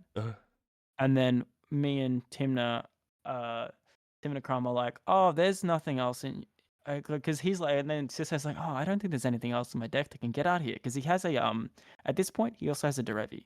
Yep. And like, he's like, oh, I don't think there's anything else. He has a Nicol Bolas, a Derevi, that thing that gives things flash, like haste. The haste enabler. His Sisay, based on his board state, his Sisay's 5 power. He can win with whatever he wants. Yeah. Yeah, exactly. Yeah, he just does win. But he's like, oh no, you blew up my Teferi. I can't Bolas win anymore. I don't think there's anything I can do here. And we're like, I looked at Tim the Crum and I'm like, yeah, I don't think there's anything he can do either. Or actually, like, Tim the Crum's like, oh, but you can. And then I'm like, and then I just go, shh. Like, yeah, there's nothing you can do here. There's nothing. And like, in our heads, we're both like, there's a meal here. You can just win with a meal. So like, then he remembers your meal, and we're like, damn it, you remembered a meal. Damn it, curse you. Yeah, this game, like, I think I, like, in hindsight, like, most of my games I played reasonably tight. This game was just sounded very sloppy. Yeah, I totally get it. Yeah, this was my sloppy game. Well, up until the point you get your red source, I understand jamming, and like, because you're gonna be working from such a deficit in terms of being able to play out your red cards, you have to establish early and try to play, be politically savvy about it. But let's talk about how you got into top 4 real quick. Okay, so Sisay wins, and then they're like, I've got to go back to Newcastle now. I didn't expect to make top cut. I'm dropping. And we're like, he's top seed. He's at 11 points and he's top seed. And we're like, what? Okay, cool. And then I'm like, I look at the rankings and like, my breakers are pretty great. So like, I am like seed 5. Like, I was seed 2, and then like, as the round shook out, I think because the two of the players that I versed earlier, they both lost against the new seed one. And so I went to seed 5. But because of the drop, I bubble in to top pod, which is just crazy, because like, yo, you're just like throwing away, like, you could have just split and ran. But like, at the same time, I think he didn't want to be the spoiler for the event and like just literally run away and then like mean that we don't have a top game. So I think he leaves, and it's the kind of the honorable thing, but probably like whatever. Like, I'm There's like, arguments super happy either and way lucky on how you run that. I get it. I think it's wild that you just went straight to top 4. A 37-man tournament should at least have a top 10, most likely. That's the other thing. Good point, Show. So yeah, it's a 37-man tournament. We should be doing the MTRA rules, which again we're actually not playing by the MTRA. We're playing by Chaser, I think. Which is like a slightly different version. It's pretty much the same thing, but slightly different. Anyway, you should be doing a cut to top 10, top 8 with the best 2 in Swiss going to straight to top 4. Right. So yeah, the bot So yeah, three I through would have three through made 10. the Yeah. top 10 with the with the 10 points that I had in the Great Yeah. Breakers anyway. So like, and in fairness, in my Rad Nauseam tournament, I came 9th, and it would have been the exact same thing. I would have also got to that top 10 with the Breakers. So yeah, like So it is what it is. talk to your TOs about using the right fucking MTR addendum. It's honestly because of the venues. The venues we used to on Saturday and the venues at Radnors, they for some fucking reason shut at 6 p.m. on a Saturday. I That's don't know insane. why. They just can't use those. It's so freaking dumb. You're doing a Like it pisses me off. You're doing a one Just day. keep the shop Yeah. open. Or It's a Saturday. start earlier. Yeah. Oh, we Well, started it's at hard. 9. It's hard to start earlier in a place like Australia. We started at 9. Like that's pretty early. It's pretty early, especially given that some people are driving 2.5 hours. Yeah. Well, I mean, SCG Con with no lunch break started at 9. Final pod ended at 7:30. Top 16 started at 6 or 5:30, one or the other. Yeah. So like it's definitely possible, and that was 5 rounds of Swiss. So if you're only running 4 rounds of Swiss, you should have time. And if the store isn't willing to like stay open for an event, they don't deserve your business. Yeah. It like Yeah, that's I mean, you should get in contact with the person on Facebook and say, hey, like not having a top 10 was why that was fucky wucky. they're great. They're all great people, even the stores. And look, to be honest, the store was willing to stay open a little bit. I think it's because both the Radnors tournament and the Best in West Sydney, they were both hosted for free. So they were like, look, you're doing us an absolute solid. And I think that they're just like, look, we'll try and do you a solid and get the shop closed at a reasonable time. Like in Melbourne, it's an uncapped event. And I think if we absolutely got like 40 or 50 players, we would probably be doing like something like that, like 5 rounds of Swiss or something crazy. What was And the it would just situation? What like, was the situation there then? Like just sorry guys, we don't have a finals because Swiss took too long. It just yeah, it's it, just silly. I'm Like not there's no saying top 10. I'm not saying perfect is the enemy of the good, or I'm not. I generally am one of those people that don't let perfect being the enemy of the good, but like you can't t-ball up like obvious problems like that. Like my event location can't actually support the scope of my event, so I'm gonna run it anyway and hope things just work. Yeah, because we had like 5 tenors, like 10 people with 10 points. Mm-hmm. Yeah. And it's The like, other thing is and that it's like all about breakers about whether they get in. most of the stores in the US like that run events, they put all the money into prize pool. Like that's why everything is like it's a 2K based on 40 people, and then if you don't hit 40 people, then well, we're gonna do prize support based on what is actually entered. So you get a 1.5K, yeah. Yeah, so like they don't do it for profit outside of like what the store sells for snacks, for cards, etc., etc. Tournaments, top to bottom, all tournaments are loss leaders practically everywhere for every sport. um, it's good for building community, it's good for consistency, it's good for attach, but it's not good as a profit profit thing. So That's not to say that like bigger events can't profit, right? But like if you're running smaller community events, they're usually not profit driven outside of the business that it drums up for right, whatever venue you're using. yeah, but also those places have One other. second, fellas. I'm gonna take a toilet break. I'll be back in a sec. You keep rolling with this. All right. Yeah, it's another situation where I mean, I guess in like larger tournaments, you'll end up with booth fees for vendors, and um, you might have a door fee depending if it's like a convention that happens to have an entry fee for Right. another tournament. Like those are different situations.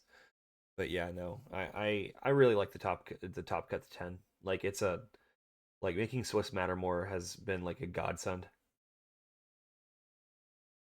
And making like placement in Swiss matter more.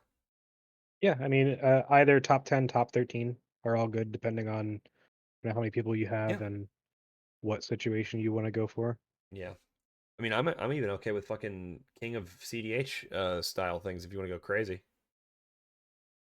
What Um, single limb just no, not single limb. I don't like that, but I do like the last tournament being the elite four the elite four gym leader at the end, right? That's a pretty neat mechanic or like structure. I don't know about single limb though. That's a little bit weird. Yeah, I guess what I don't like about this just cutting straight to top four with this many players is it just becomes so dependent on breakers to get there. yeah, Too many of Like we had 5 10 pointers, and like all of them deserve to have a shot at the gold. yep. All of them do, right? right. Yeah. And I think what it comes down to in Australia right now, especially with how things are run, is everything is ran by independent TOs. It's not ran by stores. And they are trying to tread carefully with the stores because the stores are usually doing it for free. There's no higher cost or any fees like that. And they're just like, look, we're doing you a solid. You're doing us a solid. We'll try and get out of your hair as soon as possible. I'm And I gonna be just think, completely honest. The thing that stores care about are overhead for the cost of running the event. In this case, would be almost zero outside of running the store in the hours that have already yeah, would they have have to been pay run. staff. They have to pay staff, but what are the staff doing in that case? If the staff aren't running the event, the staff are checking people out for things they would not have sold if the event wasn't there that day, right? Like this is a wild like line of thinking. Like in my opinion, an event where you don't have to pay the event staff specifically, like the judges and the TO, you are just getting free foot traffic to sell a high markup items like food and plastic garbage and singles, right? Like for me, that's just a fucking win. You make that like because the problem with doing tournaments is you have to prize support. And that's a big that's a big loss leader type thing. Every time I hear about cEDH tournaments in like kind of like middling areas, you have people that are just like giving up chase cards just so the event will fire, so people feel like driving an hour, right? And that's something that that store no longer has to deal with to get the foot traffic that they would otherwise not get. For me, the TOs are doing those stores a service by getting them foot traffic and helping them sell Yeah. talkies. Um, For Melbourne especially, it how it works is I won't name the store because they are a WPM premium store and they don't want to be named. mhm. Um, and if I've named them before, I'm terribly sorry. Well, But don't refer them the over way the much. Yeah. pricing works is that all of like all of the fees, like all of the like when we buy in, it just goes through the store, and then prize support is just store credit. So it's guaranteeing them like the entire tournament worth of structure in terms of sales. Yeah. So like That's they have the sweetest deal. right. Which I means think they can stay open just to keep like to run an extra round. yeah, If no And I that if think that everything is going to them as prize support, uh, like through like store credit. actual credit, like it's absolutely insane that they're not staying open for the event. Yeah, I yeah, honestly I think the TOs should be playing a push little harder and bit get a more better deal. hardball. I would Yeah, suggest they do so if they don't have like the personal um like the personality type to play that kind of game, but honestly, that is insane to me that it's like take everything I just said and like multiply it, right? That's how insane it is because those stores no, should I be think they've said they would stay open. I just think that the TOs are just a bit scared. I think that and like the store owners are really nice people, and I just think they're trying. They think they're doing them a solid, but they're really just doing the community a disservice in one sense. And I think like yeah. and they're like, look, it's what's one extra round is kind of what they're That saying. could Let's also just be try a and get it reason going. why, your local tournaments don't have consistency. Because like it doesn't matter what the prize support is. If there's fucky wuckiness with how a tournament runs, you're gonna lose 20% over time. Like and if it happens Yeah. successively, it's going to continue. So like, uh, Oh, I think we're starved enough. Like we run an event every 3 months in Melbourne. Like yeah, that's a good cadence, and that's not a guarantee. yeah, Like I think between Rad 5 and Rad 6, it was like 5 months. yeah. So like we will show up anyway because So we need it because we're hungry for I'm events. But like yeah, like I just think like Rad 5, it was 3 rounds to cut to top 10 because and then we're like 32, and I'm like we could have done a top 10 there. Sorry, 3 rounds to cut to top 4, and we could have done a top 10 there as well. yeah. I don't know. I'm I'm They're I'm great well people outside. though. I'm well outside of my lane. I don't know these people. And I'm not Yeah. making assumptions about what their reasoning is for any particular person in this situation. But I have faith that if the prize support exists, which it seems like it does, the logistics are stuff that they can figure out, and it's not rocket surgery, and they can support the community. I feel it in my heart of hearts that where there's a will, there's a way, because I see it too often in, you know, what I would normally consider underserved regions in the world, or at least in the U.S., where people just make it fucking happen. So I suggest they figure out those qualms, use a better MTR addendum, and make the tournaments better so that people feel better playing in them. Because, like you said, bubbling out on like breakers for like half a dozen people is like a really unpleasant thing. And as the larger the tournaments get, the weirder that kind of those kind of discrepancies get with the rule set. Anyway, I hope as I like if I get to run a league as part of like the TO organization, I can create more inroads to kind of have a seat at that table and try and have a better chance at influencing those decisions so that we can get things done properly. yeah, So I think the community deserves that. absolutely. We want 4 rounds and a top 10. Yep. You know, Speaking of top four, round 4. top four. My opening top 4 is so top 4. Like so, yeah. Again, just to recap, we had a long conversation. So Seed 1 dropped. Yep. And then I'm watching these other games like a hawk, hoping and praying that I freaking get into I get there, and I'm Seed 5, so I just scrape in because Seed 1 drops. Mm-hmm. So our matchup is a Kinnan. We've got a Rog Thras, a Rog, Timna, Timna Thras, and then me in Seed 4. Cards the game here are Urza's Cave and Sculpting Seal. We'll get into why. My opening hand is actually pretty decent. So we've got a Mountain, a Hammerheim, an Urza's Cave, a Flywheel Racer, Soul Ring, a Braid, and a Dwarven Armorer. So, like, we've got the turn 1 Dwarf, we've got, like, the Mana Rock, we've got the other Mana Rock, which is the vehicle, we've got a piece of removal, we've got colors, we've got Urza's Cave to pull out a Talon Gate when we need it. This is a really decent hand. Like, really solid. Can't really go wrong with this one. So what happened? We have turn 1. I top deck an Ancient Tomb, and I probably didn't need to play the Ancient Tomb here, but I sometimes when you have the Ancient Tomb, it's kind of fun to just kind of play it and then pretend you're a bit mana screwed. So I probably should have actually just played my Dwarf, but I think because of the vehicle doing the math, I realized that it's like the functionally equivalent to just play the vehicle, tap Magda, and then produce that red to play the other dwarf and then tap it down, and it's functionally equivalent in terms of how many treasures I get. Yep. So And like Magda's this out for way one less. Yeah. I look less scary on turn 1. Mm-hmm. So yeah, even though like you kind of look still a little bit of scary by going like and there's a universe actually where I just Ancient Tomb into Flywheel Racer, and then maybe that's even better. But then I can get got by MBT on turn 2. So like this is the line I shoot for. Mm-hmm. So turn 2, I play Magda, tap Magda to the flywheel, crew it. It's now because it's unhasted. I make another red and play that dwarf, and I end the turn with okay. And then what happens here is kind of frustrating. So like I crew Magda, and in response to the crew trigger, and it's kind of crazy. I think Rog Thras does something a little bit scary to one. I don't remember exactly what it was, but essentially they play a Guy's Cradle like turn 1, and they also play an expedition map. It's sort of like, oh, you can like not Faber Elder, you can Oboro Breezecaller like soon, and that's kind of scary. Mm-hmm. So like Kinnan's kind of gassing up and saying, "Hey, this looks really scary, guys. Look at this."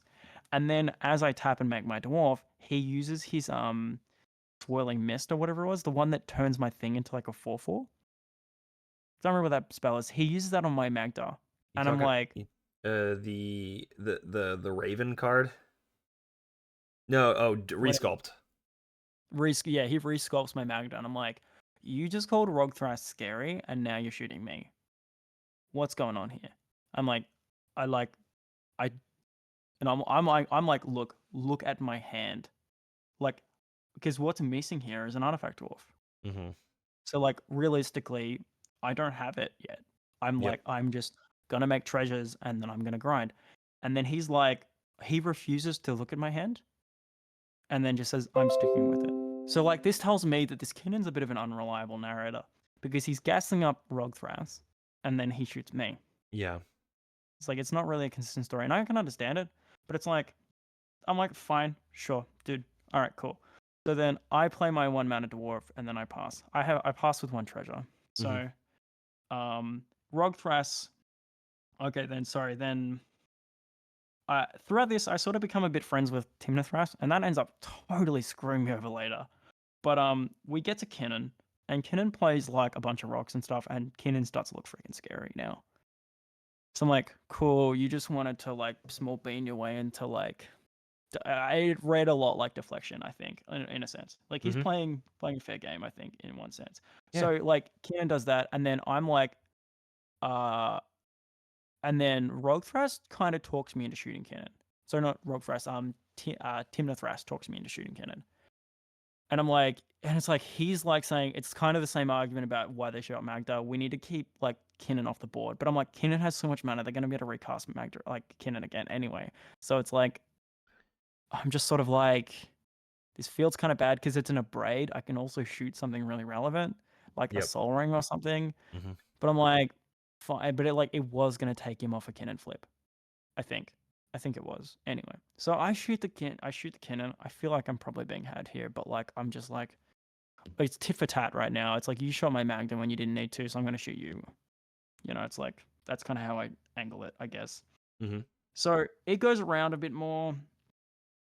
We politic a bit into a stall state. Timna Thrasios plays a Esper Sentinel. And as it goes around, I start building a board of pieces. Like I get a Livecraft engine. But every time I'm playing slowly because I always want to leave mana up for that Urza's Cave because I'm like, this is my only out. If someone tries to jam here, I have an answer, which is like the Urza's Cave. I can kind of flash something out and then theoretically I can kind of stop something. So we go around for a while and like it gets to a point where I have essentially, if it gets to my next, and then one other thing I do, sorry. My commentary is so all over the place. My ADHD brain, and I'm sorry. It's all good. You're weaving. I play as Sculpting Steel, and I copy the Esper Sentinel, the Esper Fentanyl, and because America has a fentanyl crisis. Thank you. And for reminding then and that sticks, and I'm really happy because now I'm drawing cards. So that's cool. We go around again, and it gets to Kinnon, and they cast a Trophy Mage, and then Timnathras is like, "Yo, if you go get Basalt, I will fight you. So get something else." And then Kinnon's like, "Fine, I'll get something else." So they get a Trinosphere, and I'm like, "What? Okay, what is this? Why is Kinnon running Trinosphere?" Yeah, that's old 3-ball. 3-ball's like old Kinnon tech. I guess like a year old, year and a half. Yeah. But I'm like, I'm loving this. This is great. Because it's like a defense grid for me, right? Yep. And like in my hand, I've just top decked a Bark Form. I can play my Magda soon, and then like I think I can string together a win. With what I have on board, plus because I have a Lifecraft, I play the Bark Form, and I think I have the 1-mana Dwarf, and I think I do the math, and I'm like, I can counter 5 and just jam. Yep. If it gets to me, Rogthras does stuff. I draw a.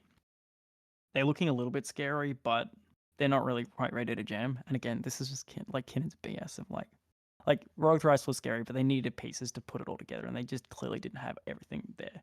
So they still have an expedition map they haven't cracked. They do have like a Springheart and Tuco on a Dryad Arbor, and that's like kind of a little bit scary. Yeah.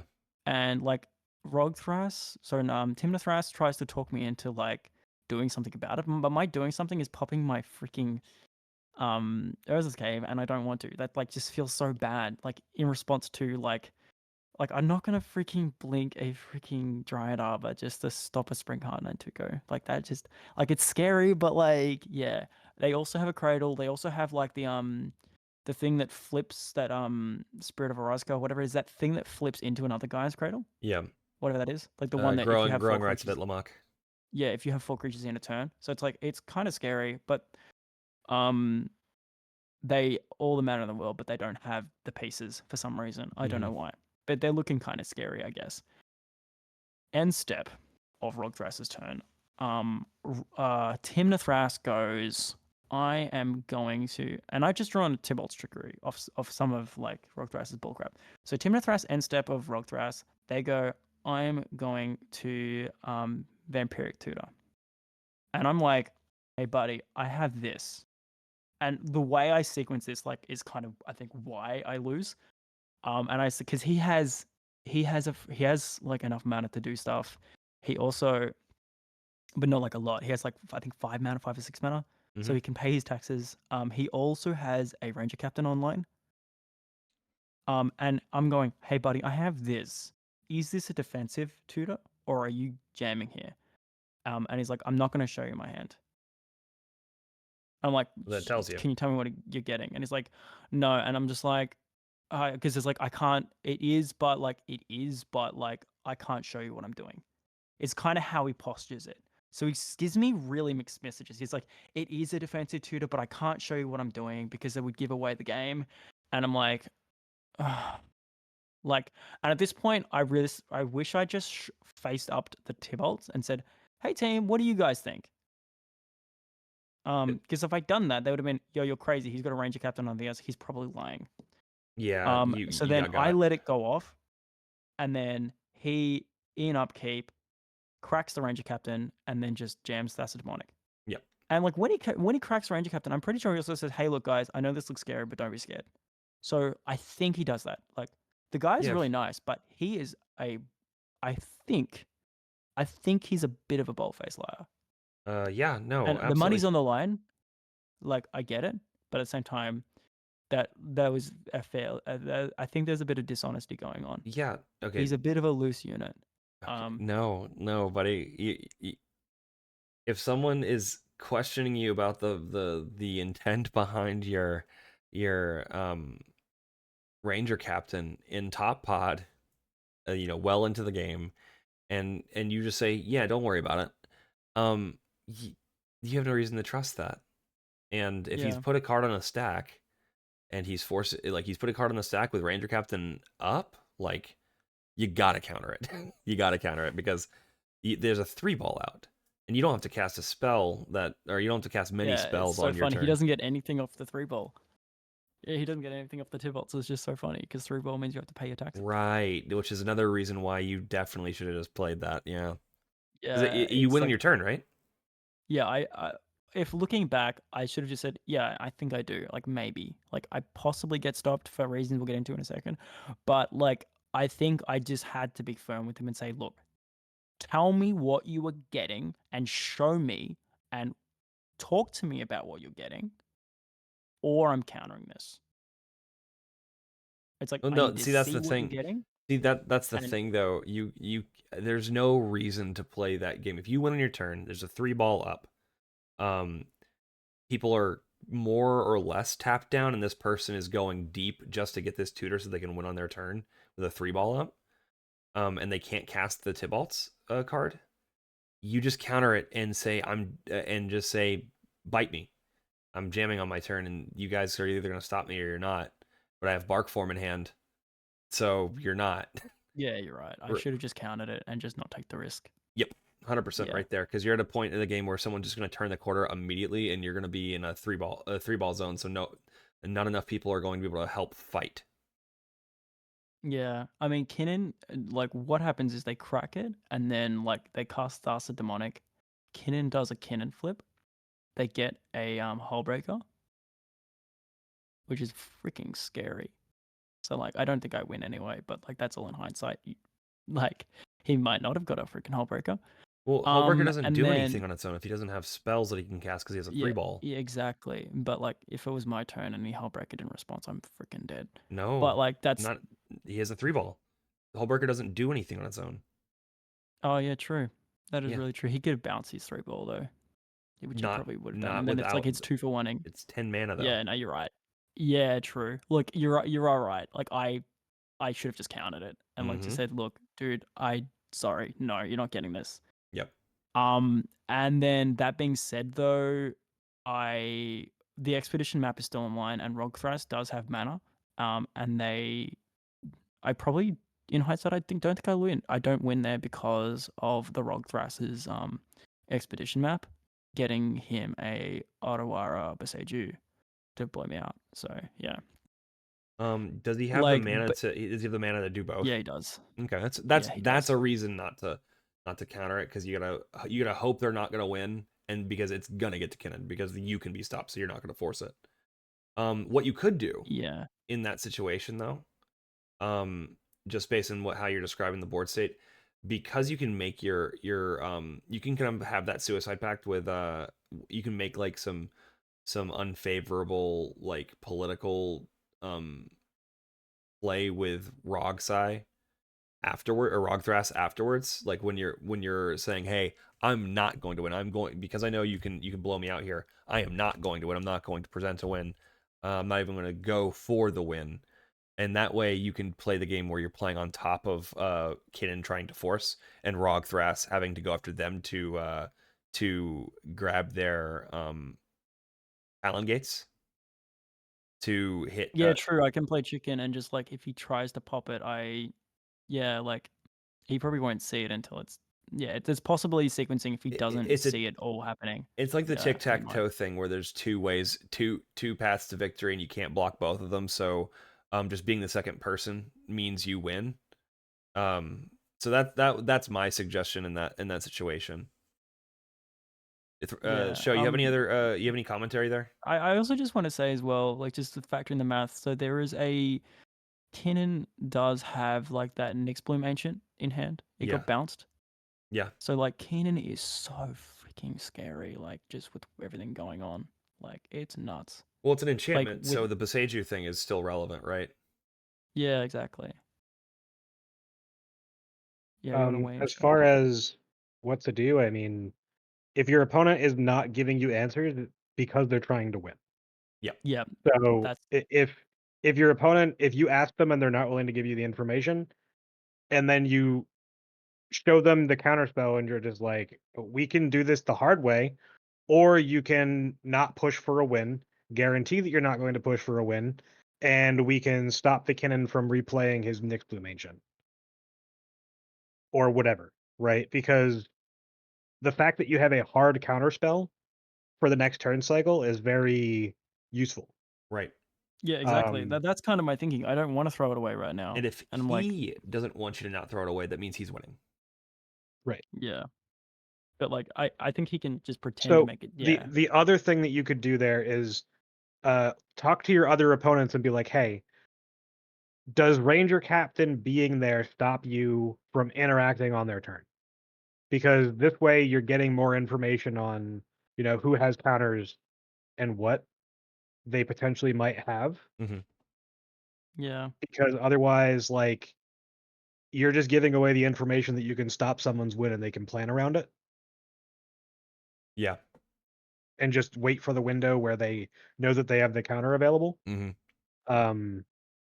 But Ranger Captain resolving obviously is not going to be something that most people are going to force of will, right? Oh, no, sorry. So The Ranger Captain was on field already. It was no, known I understand, information. but I'm Yeah, just so, like, saying, it was... like, in the situations where that gets played, it's usually not a force of will unless, like, someone has a billion cards. Yep. And in those scenarios, because you do have Tybalt's Trickery, you have a lot of value, especially like you said with that 3-ball being there. Like you're not going to get the card that it's gonna come down with, right? So like we can we can fight over this or not. Yeah, and Yeah, everything. I think And with 2 bolts, I think it technically would go to hand because you can draw it either or draw it or cast it. 2 bolts. no, that it's not. No, No. Oh, that's the way Zayo is, isn't that's it? AO's Yep. justice. No, My it's not. bad. Yeah, so you need to next time. You need to bully more in the top 4 because there's no But Yeah. deal making is what were you like countering if the thing was already on the field? Oh, it was a VT. Oh, it was yeah, no, you don't let someone with Ranger Captain get a top deck tutor. especially in a You turn. just Yeah. Yeah. don't. Yep. Yeah, that was just no. I realized. Because the fact Yeah. that your other opponents weren't willing to stop that also meant that they had no counter magic. So you were the last line of defense to stop that. And if that's the case as well, then them knowing that Ranger Captain was there also means that they know that there's no chance for them to stop them. So realistically, depending on what was in their hand, you didn't technically misplay because they wouldn't have had the counter anyway. But if they revealed after the game that they did and they were sandbagging it and not giving them the tutor, then that means that they're just making a mistake themselves. Yeah. Or they Like didn't it, have the mana to like swan song it or something, right? And if they didn't have the mana to swan song it and you did have the counter, be like, hey, I need to know that you have something on their turn to stop their win. Otherwise, I'm not doing this. I guess the awkward orc social dynamic of it is like we were bit buddy because I was we were teaming up a bit to try and keep Rogthras and Kinnan in check. And when I was like, fine, I think you're okay, I was sort of like passing judgment on them, and then it kind of probably made everyone else calm down. Sure. And it was like that Yeah. was awkward. Like the social dynamics of that just made that really awkward. And I think I just needed to be a lot more skeptical in that scenario. It Yeah. reminds me of my top pod game in a top tier bangers a long time ago with sunglasses, where it wasn't sunglasses' fault or anything, but there was a player who was like, we exchanged some information, and I was like, look, can I see your hand? That would just make this feel a lot better. And he's like, I can't show you my hand because that would just give the whole thing away. And then I end up getting blown out by a Psych Rift. It's like when people aren't willing to go face up with you You are and be losing. honest with you about You everything, are losing. then it's like you're losing. Yeah. I like that's the second time I'm 2 for 2 for that mistake, and I think I need to just sort of There is no world in which someone can't reveal stuff specifically to you that is only good for you and them to make a mutually beneficial play for both you and them and not the other two. If they're not willing to do that, then the play they're trying to make is not mutually beneficial and you should force their hand every single time. yeah. Yeah. All right. So that's our games. Congratulations. Thank you. Being the best bubbler. And it's still it's a tough game. That is a Oh yeah, tough like pod in holding general. up the Urza's Cave the whole time, just having to hold up the mana, playing really slow, just really carefully. And I think it was just like I just kind of got worn down Yeah, it's mentally fine. by it all. Yeah, Yeah, maintaining that blindsided by amount it. of discipline over time does take a toll. So no shame there. Yeah. So let's talk about some lessons learned before we button this up.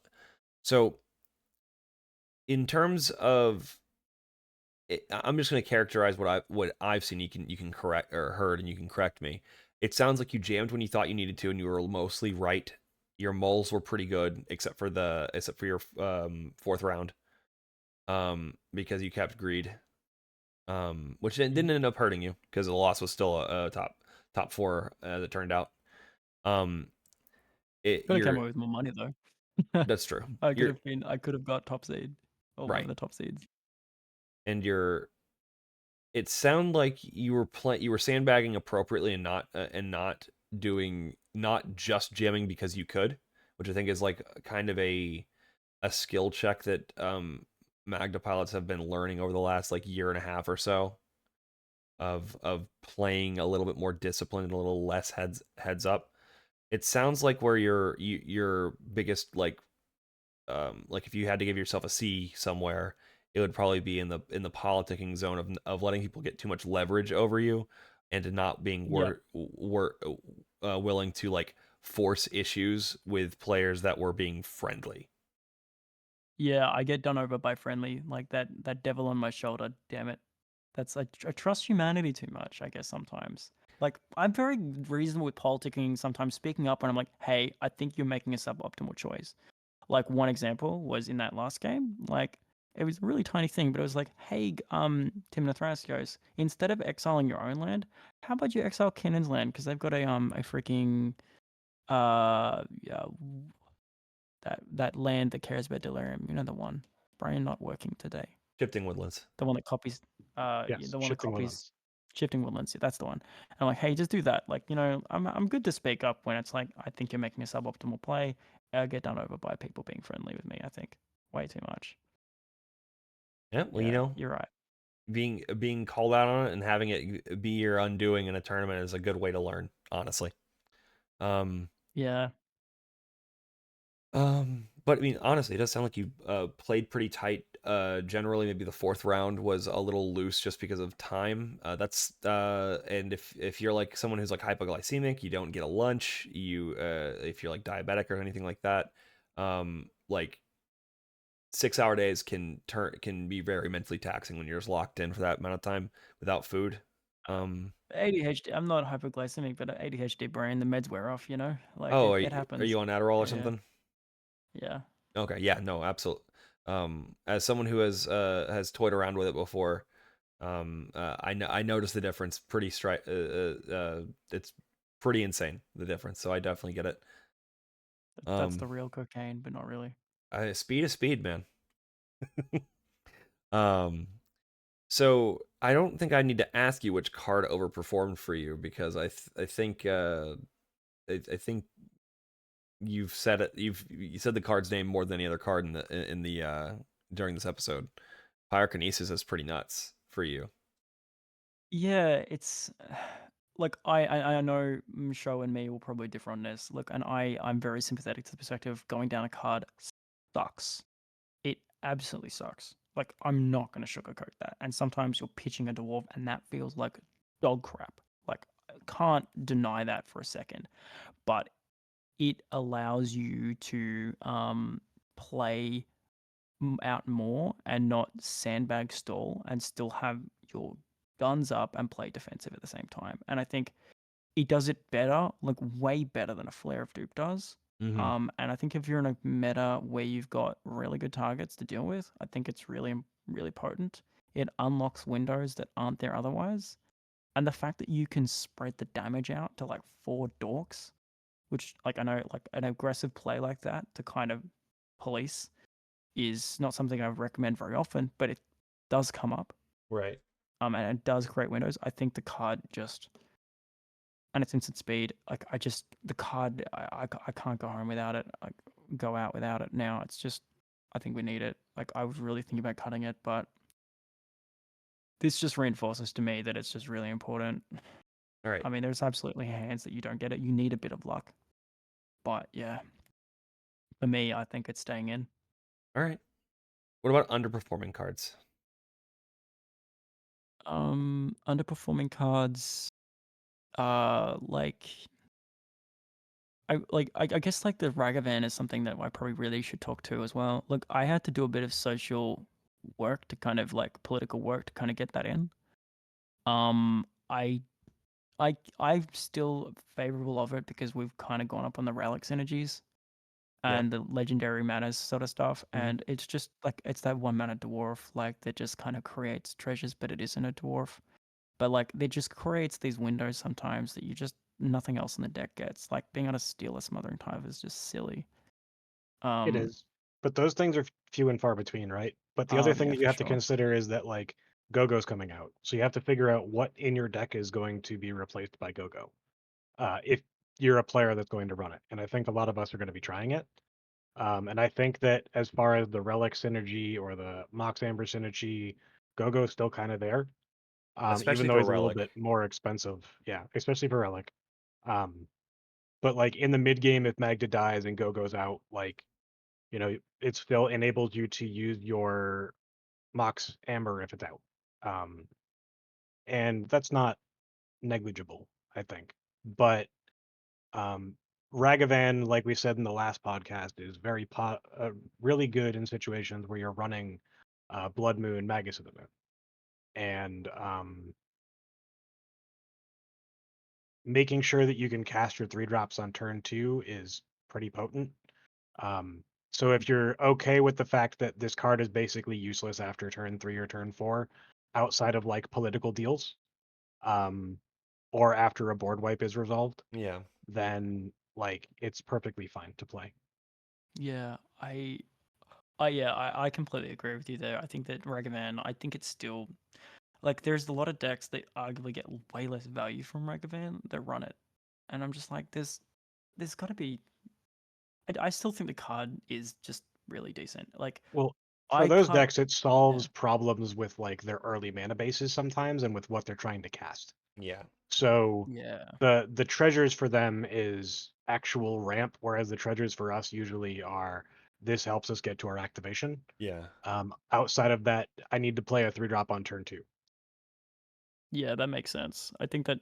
Thanks for clarifying that. Like, I think we still like I can't axe guard for it. Like I think if I'm realistic right now, and I don't know if this is the right call.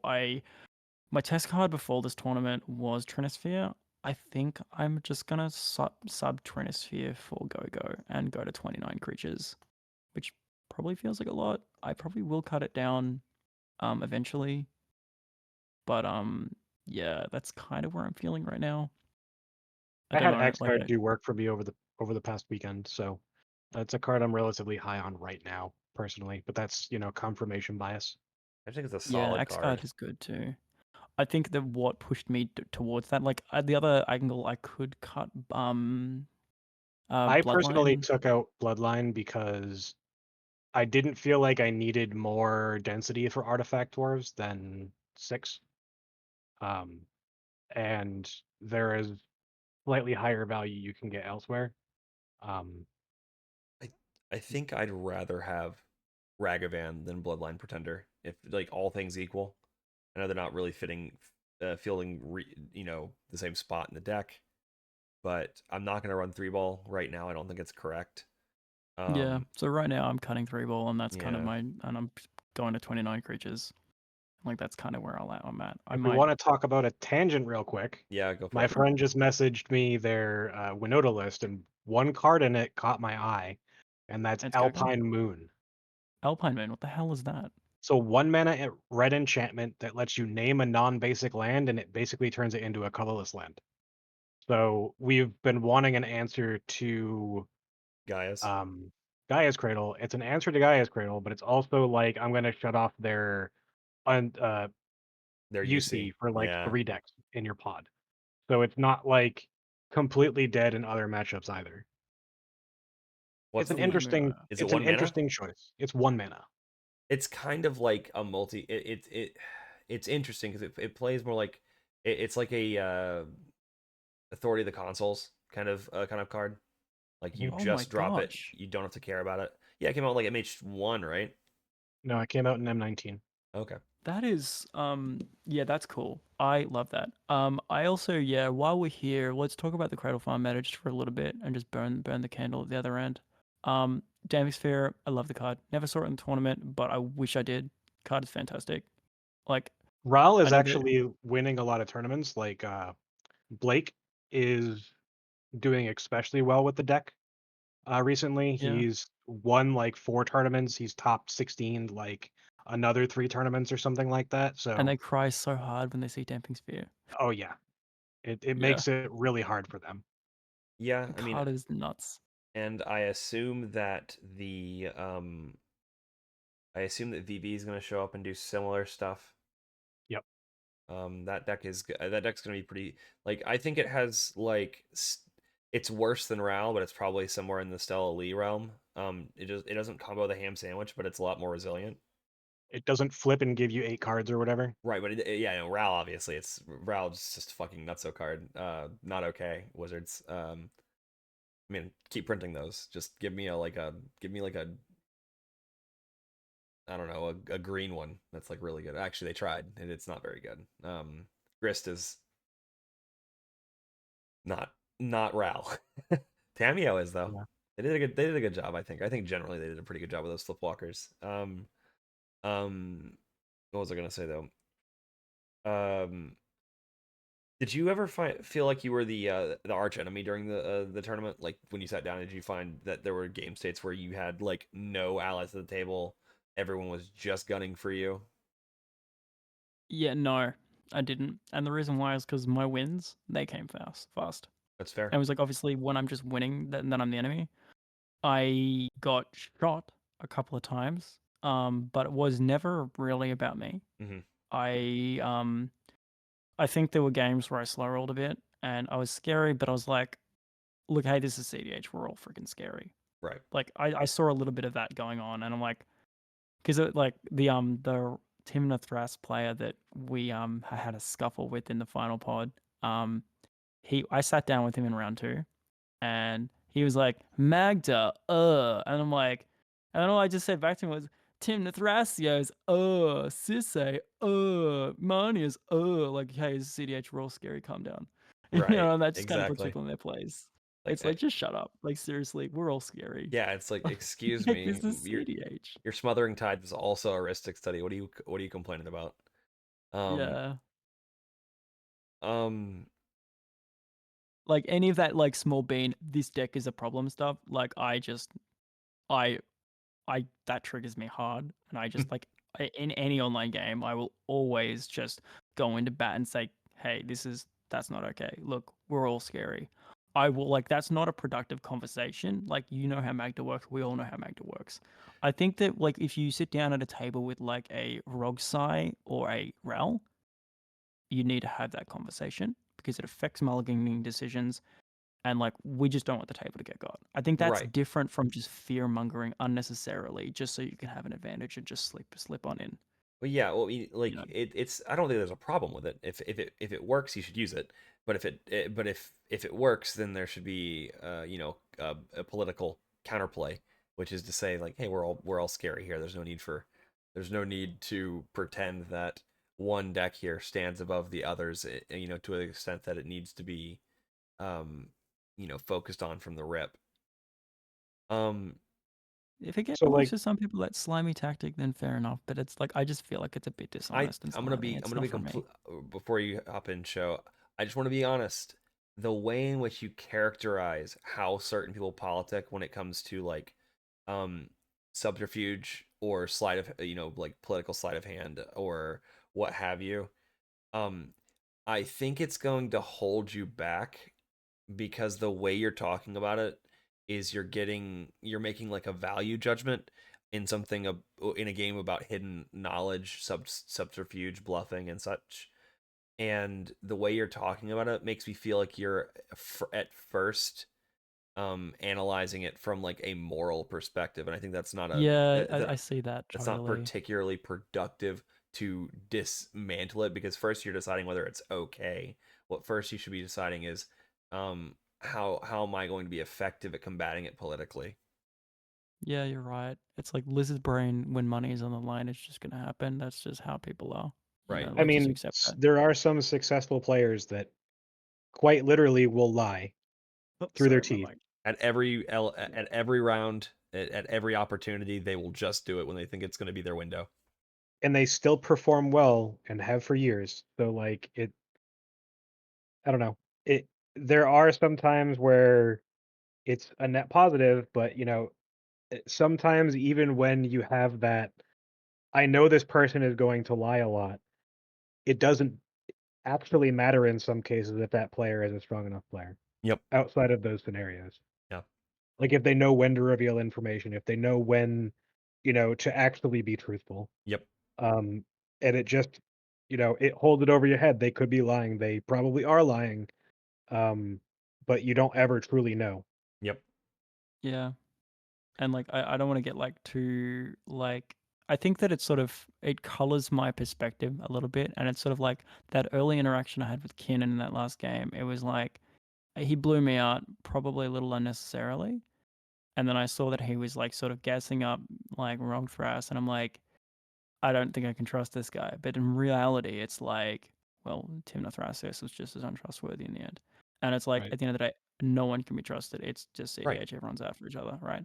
I Temporary alliances are temporary. It's his hidden information, and I think like that the downside to like making those judgments rather than just being like it is what it is that it's like it kind of limits your ability to make different decisions later on. Like I was less inclined to go face stuff about my Tybalt's trickery to Kinnan because I'd always perceived him as a threat and someone that was like being a bit greasy. Mhm. And like, but in reality, I probably needed his input.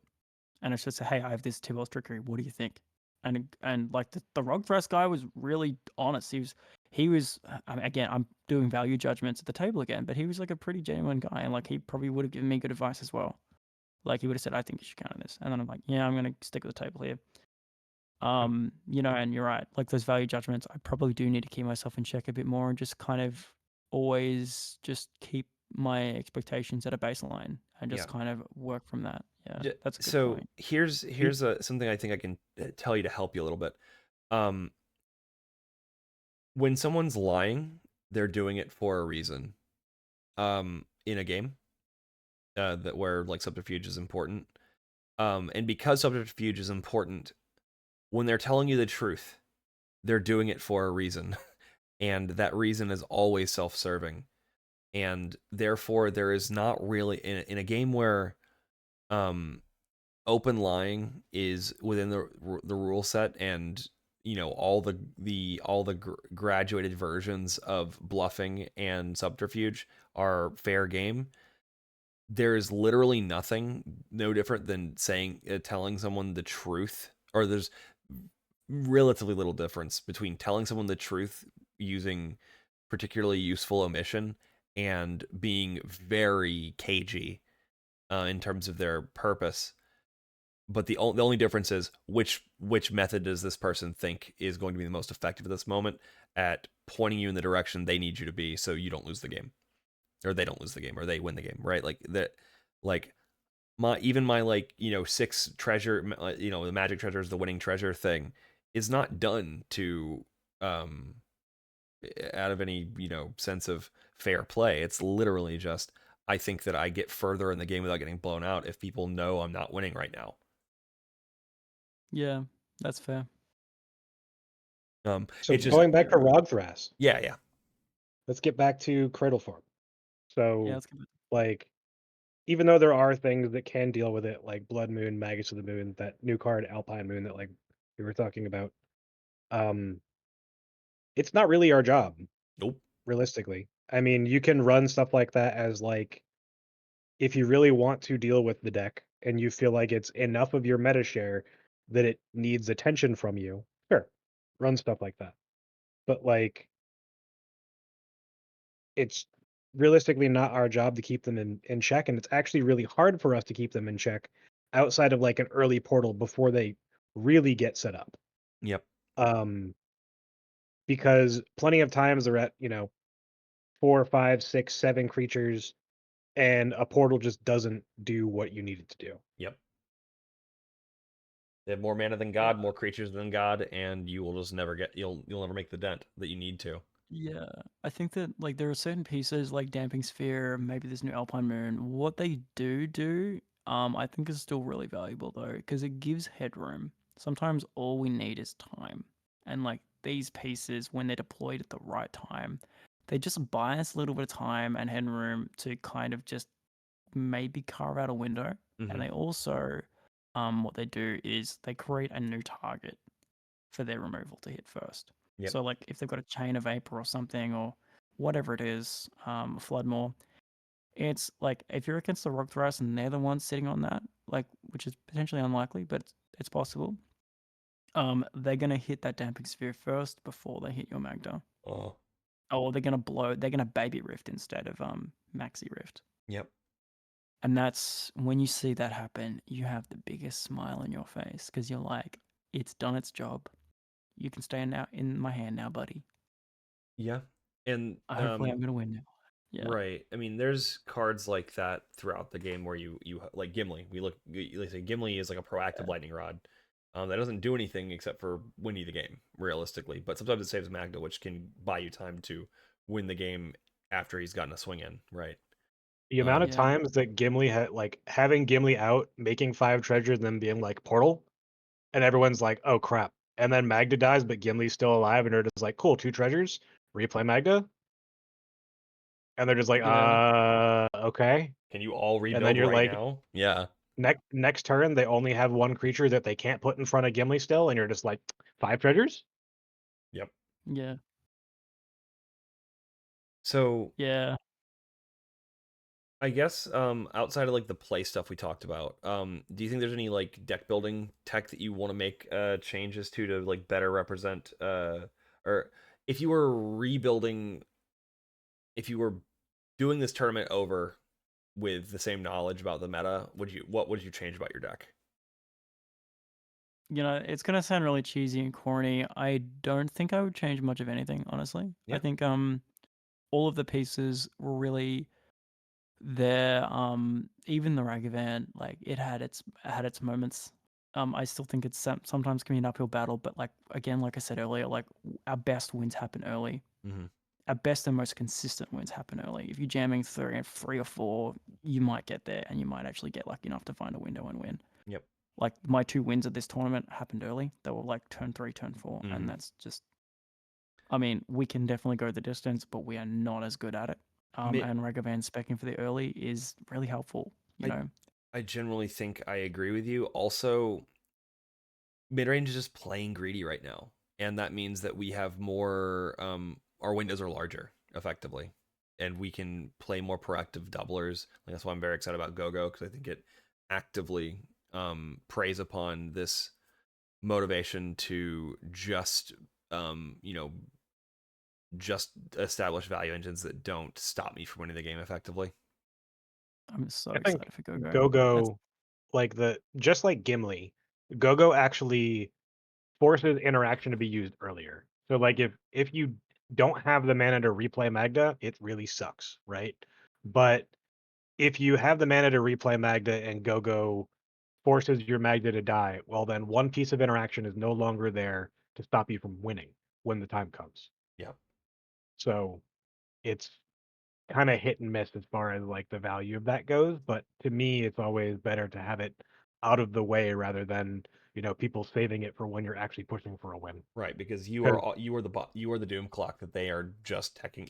They might even mulligan for it, probably not, but they definitely are holding on to their one piece of board interaction just to kill Magda. Um, how do you feel about and it's Magnus? 4 Oh, mana, okay, so like you yeah, got to be able to get there somehow. So like the Ragavan ramp, maybe that yes. matters. I'm looking into just maintaining the entire legend package and seeing how they work together. That's my I'm goal. not on Mamba. Yeah, but like outside of that, yeah, I'm with you. So as far as Magda's placement, how do you in the meta? How do you feel? I don't know. Like it just. I feel like if we're not top 10, we're definitely top 15 or top 20 for sure. I'm probably skewing more to like top 10. I feel like it's just where my heart says, but probably my brain says we're more like top 15, like 11th or 12th. But I don't. That's just a very vibes based measure. I'm not the right person to ask for this. I play a lot of online games, but I'm often playing when y'all are going to like 2 a.m. and you're jamming weird stuff at like the top tier banger server in r Yep, slash. someone's playing that And my Yashar, local and meta is weird, fair enough. but I had a great time with these meta decks.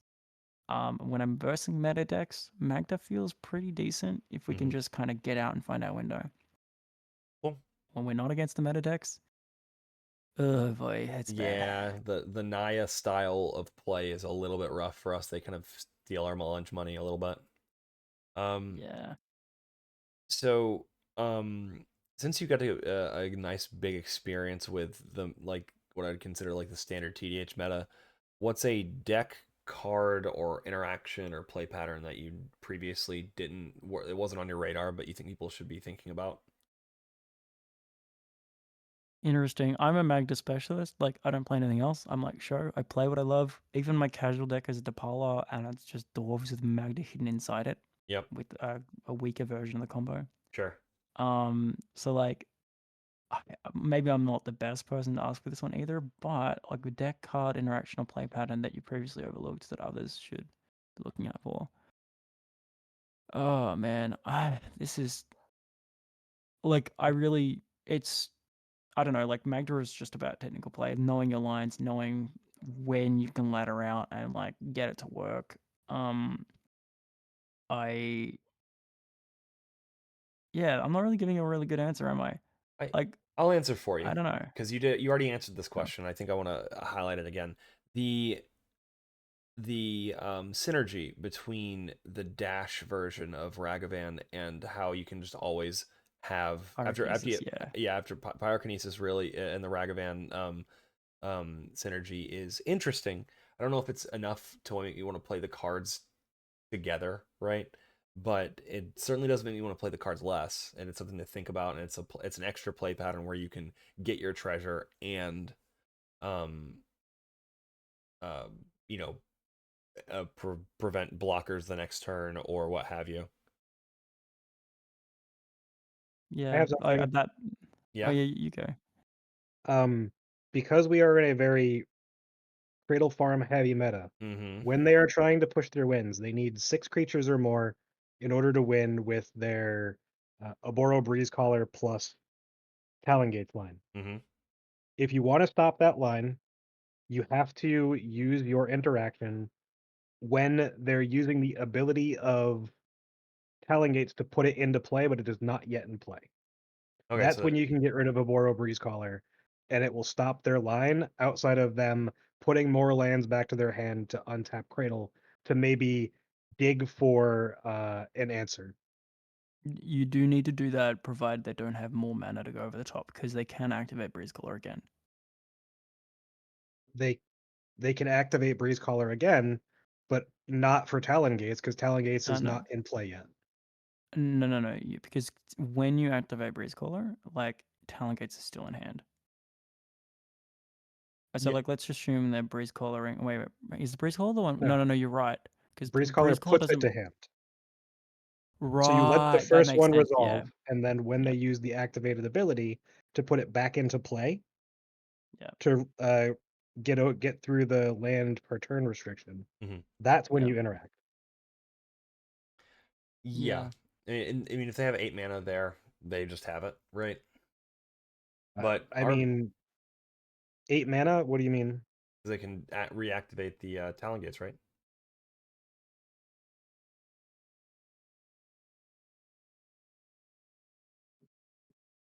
Sure. It yeah. Does that not go over the Oboro thing? That's what I was thinking of. Yeah, because like you can activate Talon Gates multiple times in response. And it's because it's still in your hand. You can do it again, which is really weird. I mean, it's a neat So it's you interaction. activating ability of a card that's still in your hand, and it Yeah. doesn't go on the stack. It's still in your hand. So weird. Well, it does go in the stack. Representing that in the stack is you put it on the Yeah, stack, but it's that's technically still the still only in. point of interaction, regardless. Yeah, Like, if Yeah. they have the extra mana, they're going to do it again, and you're going to have another piece of interaction. Which, with the 17 interaction piece Magda, it's not like unheard of. Anyway, last I mean that's really good tech. That's really important. Knowing that line and how the new Rogthras works is important. I didn't see a Breezecaller a single time at the tournament, and I first rogue Thras at least 3 times. So I don't know. They didn't get it. They just didn't get it. So Rogue Thras never won any of the games I was in. last question before we call it for the night. What's a tip that you would give to every single Magda or cEDH pilot in general? Yeah, that's a good one. I've got a few things I want to say. Like, again, look, for those people who are still running Reckless Fireweaver and all that other nonsense to make the lines easier, like, please just take an hour to sit down, watch the videos in the primer, just learn the lines. They're really not that complicated. And this is someone coming from someone with ADHD, like the Rube Goldberg stuff where you get the bark form harvester, you get the not the spark mage, the scorcher, and then you hit Mm-hmm. the twin shot sniper, then you put it back in, then you hit the twin shot sniper again, then you put it back in, and you hit the twin shot sniper again. They I'll aren't that complicated. Like, I'll, just take your time and learn them out. But I'll that's let not you. really like, I'll go one yeah. further than that, just to lend my voice to this chorus. We're not saying learn it. I'm telling you, I will sit down and like physically teach it to you. Like you can just DM me or put in a help request, and we will wean you off the crutch. Like we will work on it until you are practiced. So like you can be better than Fireweaver and the dragons. Um, so yeah, what else you got, Grim? What I will say though is that the other lines, like the how do I win through a blind obedience? And there are like 6 or 7 different ways to do it. That's the stuff that you probably need to at least going back into a tournament again. It's like you probably do at least want to have a refresh, especially in my case where tournaments happen every now and then. It's like you probably do want to have that refresh to make sure you go, oh yeah, I get the Barry, and then I do the clock thing, and then I get another Barry, then I untap my dwarf, and then I do another thing, and then yada yada yada. You need like yeah, like that stuff. It's probably worth like just running through that. Um, but and that's probably something that I'd be more scared of being able to execute consistently, just because my brain. Like, but um, practice is really important. Like, just do test hands. Like, do test hands like for an hour. It's really addictive, and you can just keep going and never stop. And it's like really cool to just know what a good hand looks like. Go to 3 if you have to. Mulligan to 3. It's fine. Don't keep a slow hand in this meta just because you're scared of not finding the mana. You'll find mana, trust me, if you go to 3. Like, A good three, the chances not of like you a not getting mana down to 3 is, I don't know, Show, please run the math at some point. You will find mana if you go down to 3. Like, our cards in our decks suck anyway. All you need is 2 mana and a 1-drop dwarf, and then you're pretty much halfway there. That's what a good hand looks like. A good hand is 2 mana and a 1-drop dwarf. I Everything mean, else is gravy. one red, two total lands on what's the number? 28 lands, right? Uh, should be about 50%. So you'd have to lose a 50-50 like 5 times in a row. which is 6.5%, 6.33%, something like that. 50, 25, 12, 6 and a Yeah. quarter, 3%, like 3%. Like Uh, it's low. I just think back to Vern's game in game 1. He kept a clown car, he kept a dwarven engineer, a soul ring, all that, and he top decked the soul ring. You know what I mean? Like that sort of stuff. He was like, oh, this, and he had like a piece of interaction. Another hand was fine. Like if that was like my 6 or 5, maybe I keep that. But that was like a second 7, and I was just like, it was just a bit too slow. Yeah, like, and I was just thinking like, in that matchup, you're going against Loot. Who when Loot gets online, we don't get to play the game anymore, sort of Right. thing. Like it's sort of like maybe, I don't know. I haven't played against Loot enough to know. Apparently, there's a lightning bolt on the stick, and that's scary. But Yeah. I don't know. So But like go ahead. yeah, like know what's actually good. Like what does a good hand look like? And like you can sort of think but if once you play like that test hands game in like Moxfield like 100 times for an hour or whatever, and you just see how fast you can string together a win, it's like then you really, really know what a good hand looks like, and don't Right. be scared to go down deep. That's like sometimes the card selection is so much better. Like I'll throw away a hand. It's kind of crazy. Sometimes I will throw away a hand with a 2 mana dwarf instead of a 1-drop dwarf, and I'm like, I can do better than this. I want to find the nuts because the nuts is the bolts of how I can win a lot of the time as well. So You got any wisdom there, Show? Uh, I agree. There was a game I lost track of what I was talking about because we moved on to something else. Where I was saying that like a Godo just went off, right? Mm, But they had all the answers, and if they didn't have all the answers, like I won on the following turn going down to 4, going into turn 4. yeah. So like it it really can. You can still get there, right? Yep. In that game in specific, I wouldn't have got there because there was also a Bowmaster in hand and a Oppo engraved that the Tyam could put back into play. But at the same time, like at, without trying to stop the Godo, the Oppo wouldn't have been there. The Bowmaster would have still blown me out, but like there would still have been a window that I could have perceived where I could have gone for it. Yep. Yeah, and sometimes we just have to jam it, you know. And this Oh, meta is weird. Yeah. yeah. I mean, I would agree that like it's better to go to like a 5 or a 4 on looking for hands that do the Magda thing, really being comfortable doing the Magda thing and looking to do the Magda thing, and not like, okay, I'm gonna mono red control and I hope I get there and pull a dwarf I've by got a turn damping 3. sphere, 3 pieces of removal, and like And that's cool. 2 It's a game you mana. may not lose quickly, but you're probably not gonna win it, right?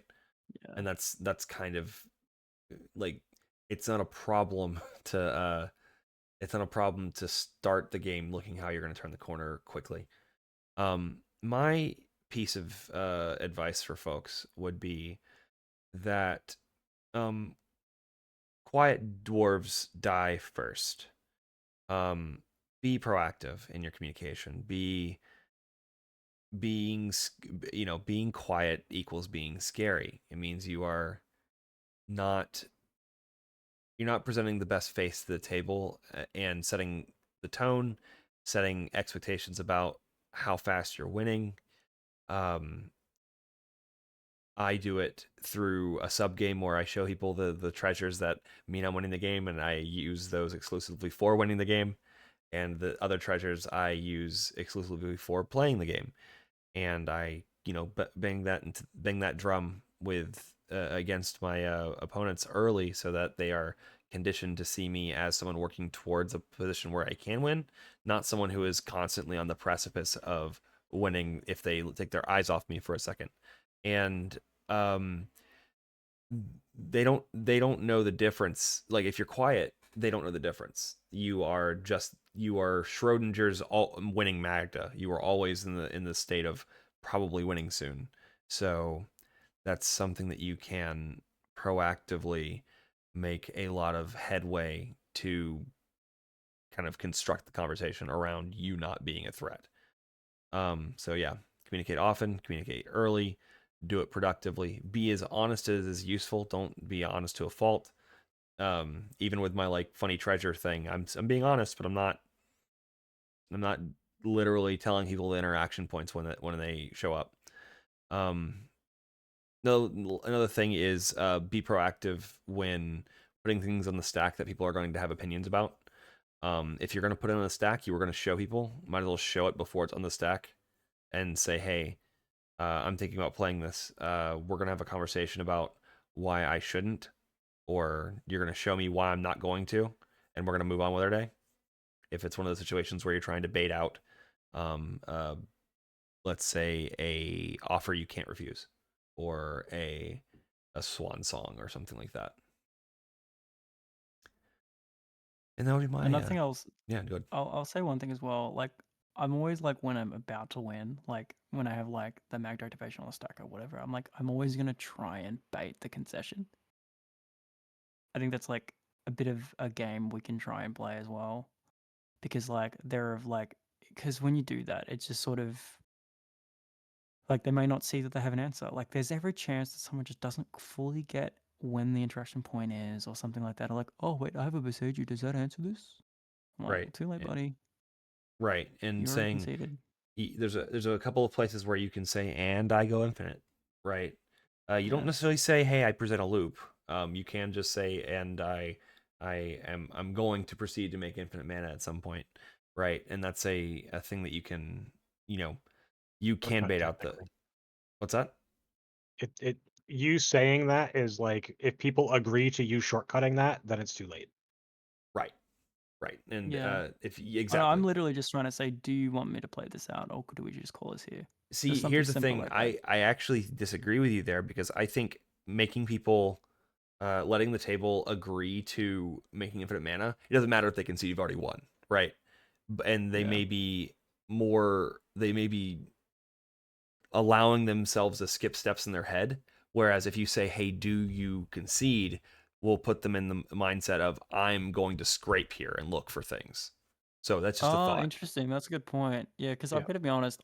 I've every time I've done it, it's never fully got there, and they always want to see it or they want to do something, try and scrape. So Them, you are right. mm, So you're saying, look, and then I make infinite mana. You're trying to like rush it so that they just agree without like finding their right? action They point. are ceding their ability to interact at a point, at the optimal point of interaction. Um, You just saying a phrase like I would then like to make infinite treasures, and you're just saying it like that. Yep. Yep. Yeah, and then it's like provided that if they go okay, then it's like, well, okay, I have infinite treasures, and then it's sort of like that's They literally can't do anything to you. Yeah. they can't do anything then. I mean, you technically have to name a number. Yeah, there's a number. I usually say 69 420. 40 billion. 69 420 is it's also funnier, so it gets them a laugh, and they're already in the mindset that things happened, right? Yep. 69 for 20 billion treasures. Yep. That's pretty good. All right. Yeah. Well, thank you for making time on your day off to talk about your excellent run. Congratulations again on that run. Thanks for your thoughts. Thanks for letting us beat up on you a little bit about your play. There's some really good spots where No, I no, I think that appreciate it. the audience is going to get a lot out of it. So It's really cool. Like every tournament I've been in, I've just gotten a better and better result. Like my last one before this one was 9th, and now it's 5th or 4th. You know, like I'm looking forward to eventually topping. And this advice is what kind of pushes the needle forward. very You know? good. All right. Well, thank you very much, everyone. Thanks for listening to the show. Thanks for being an excellent co-host, and everyone have a good night.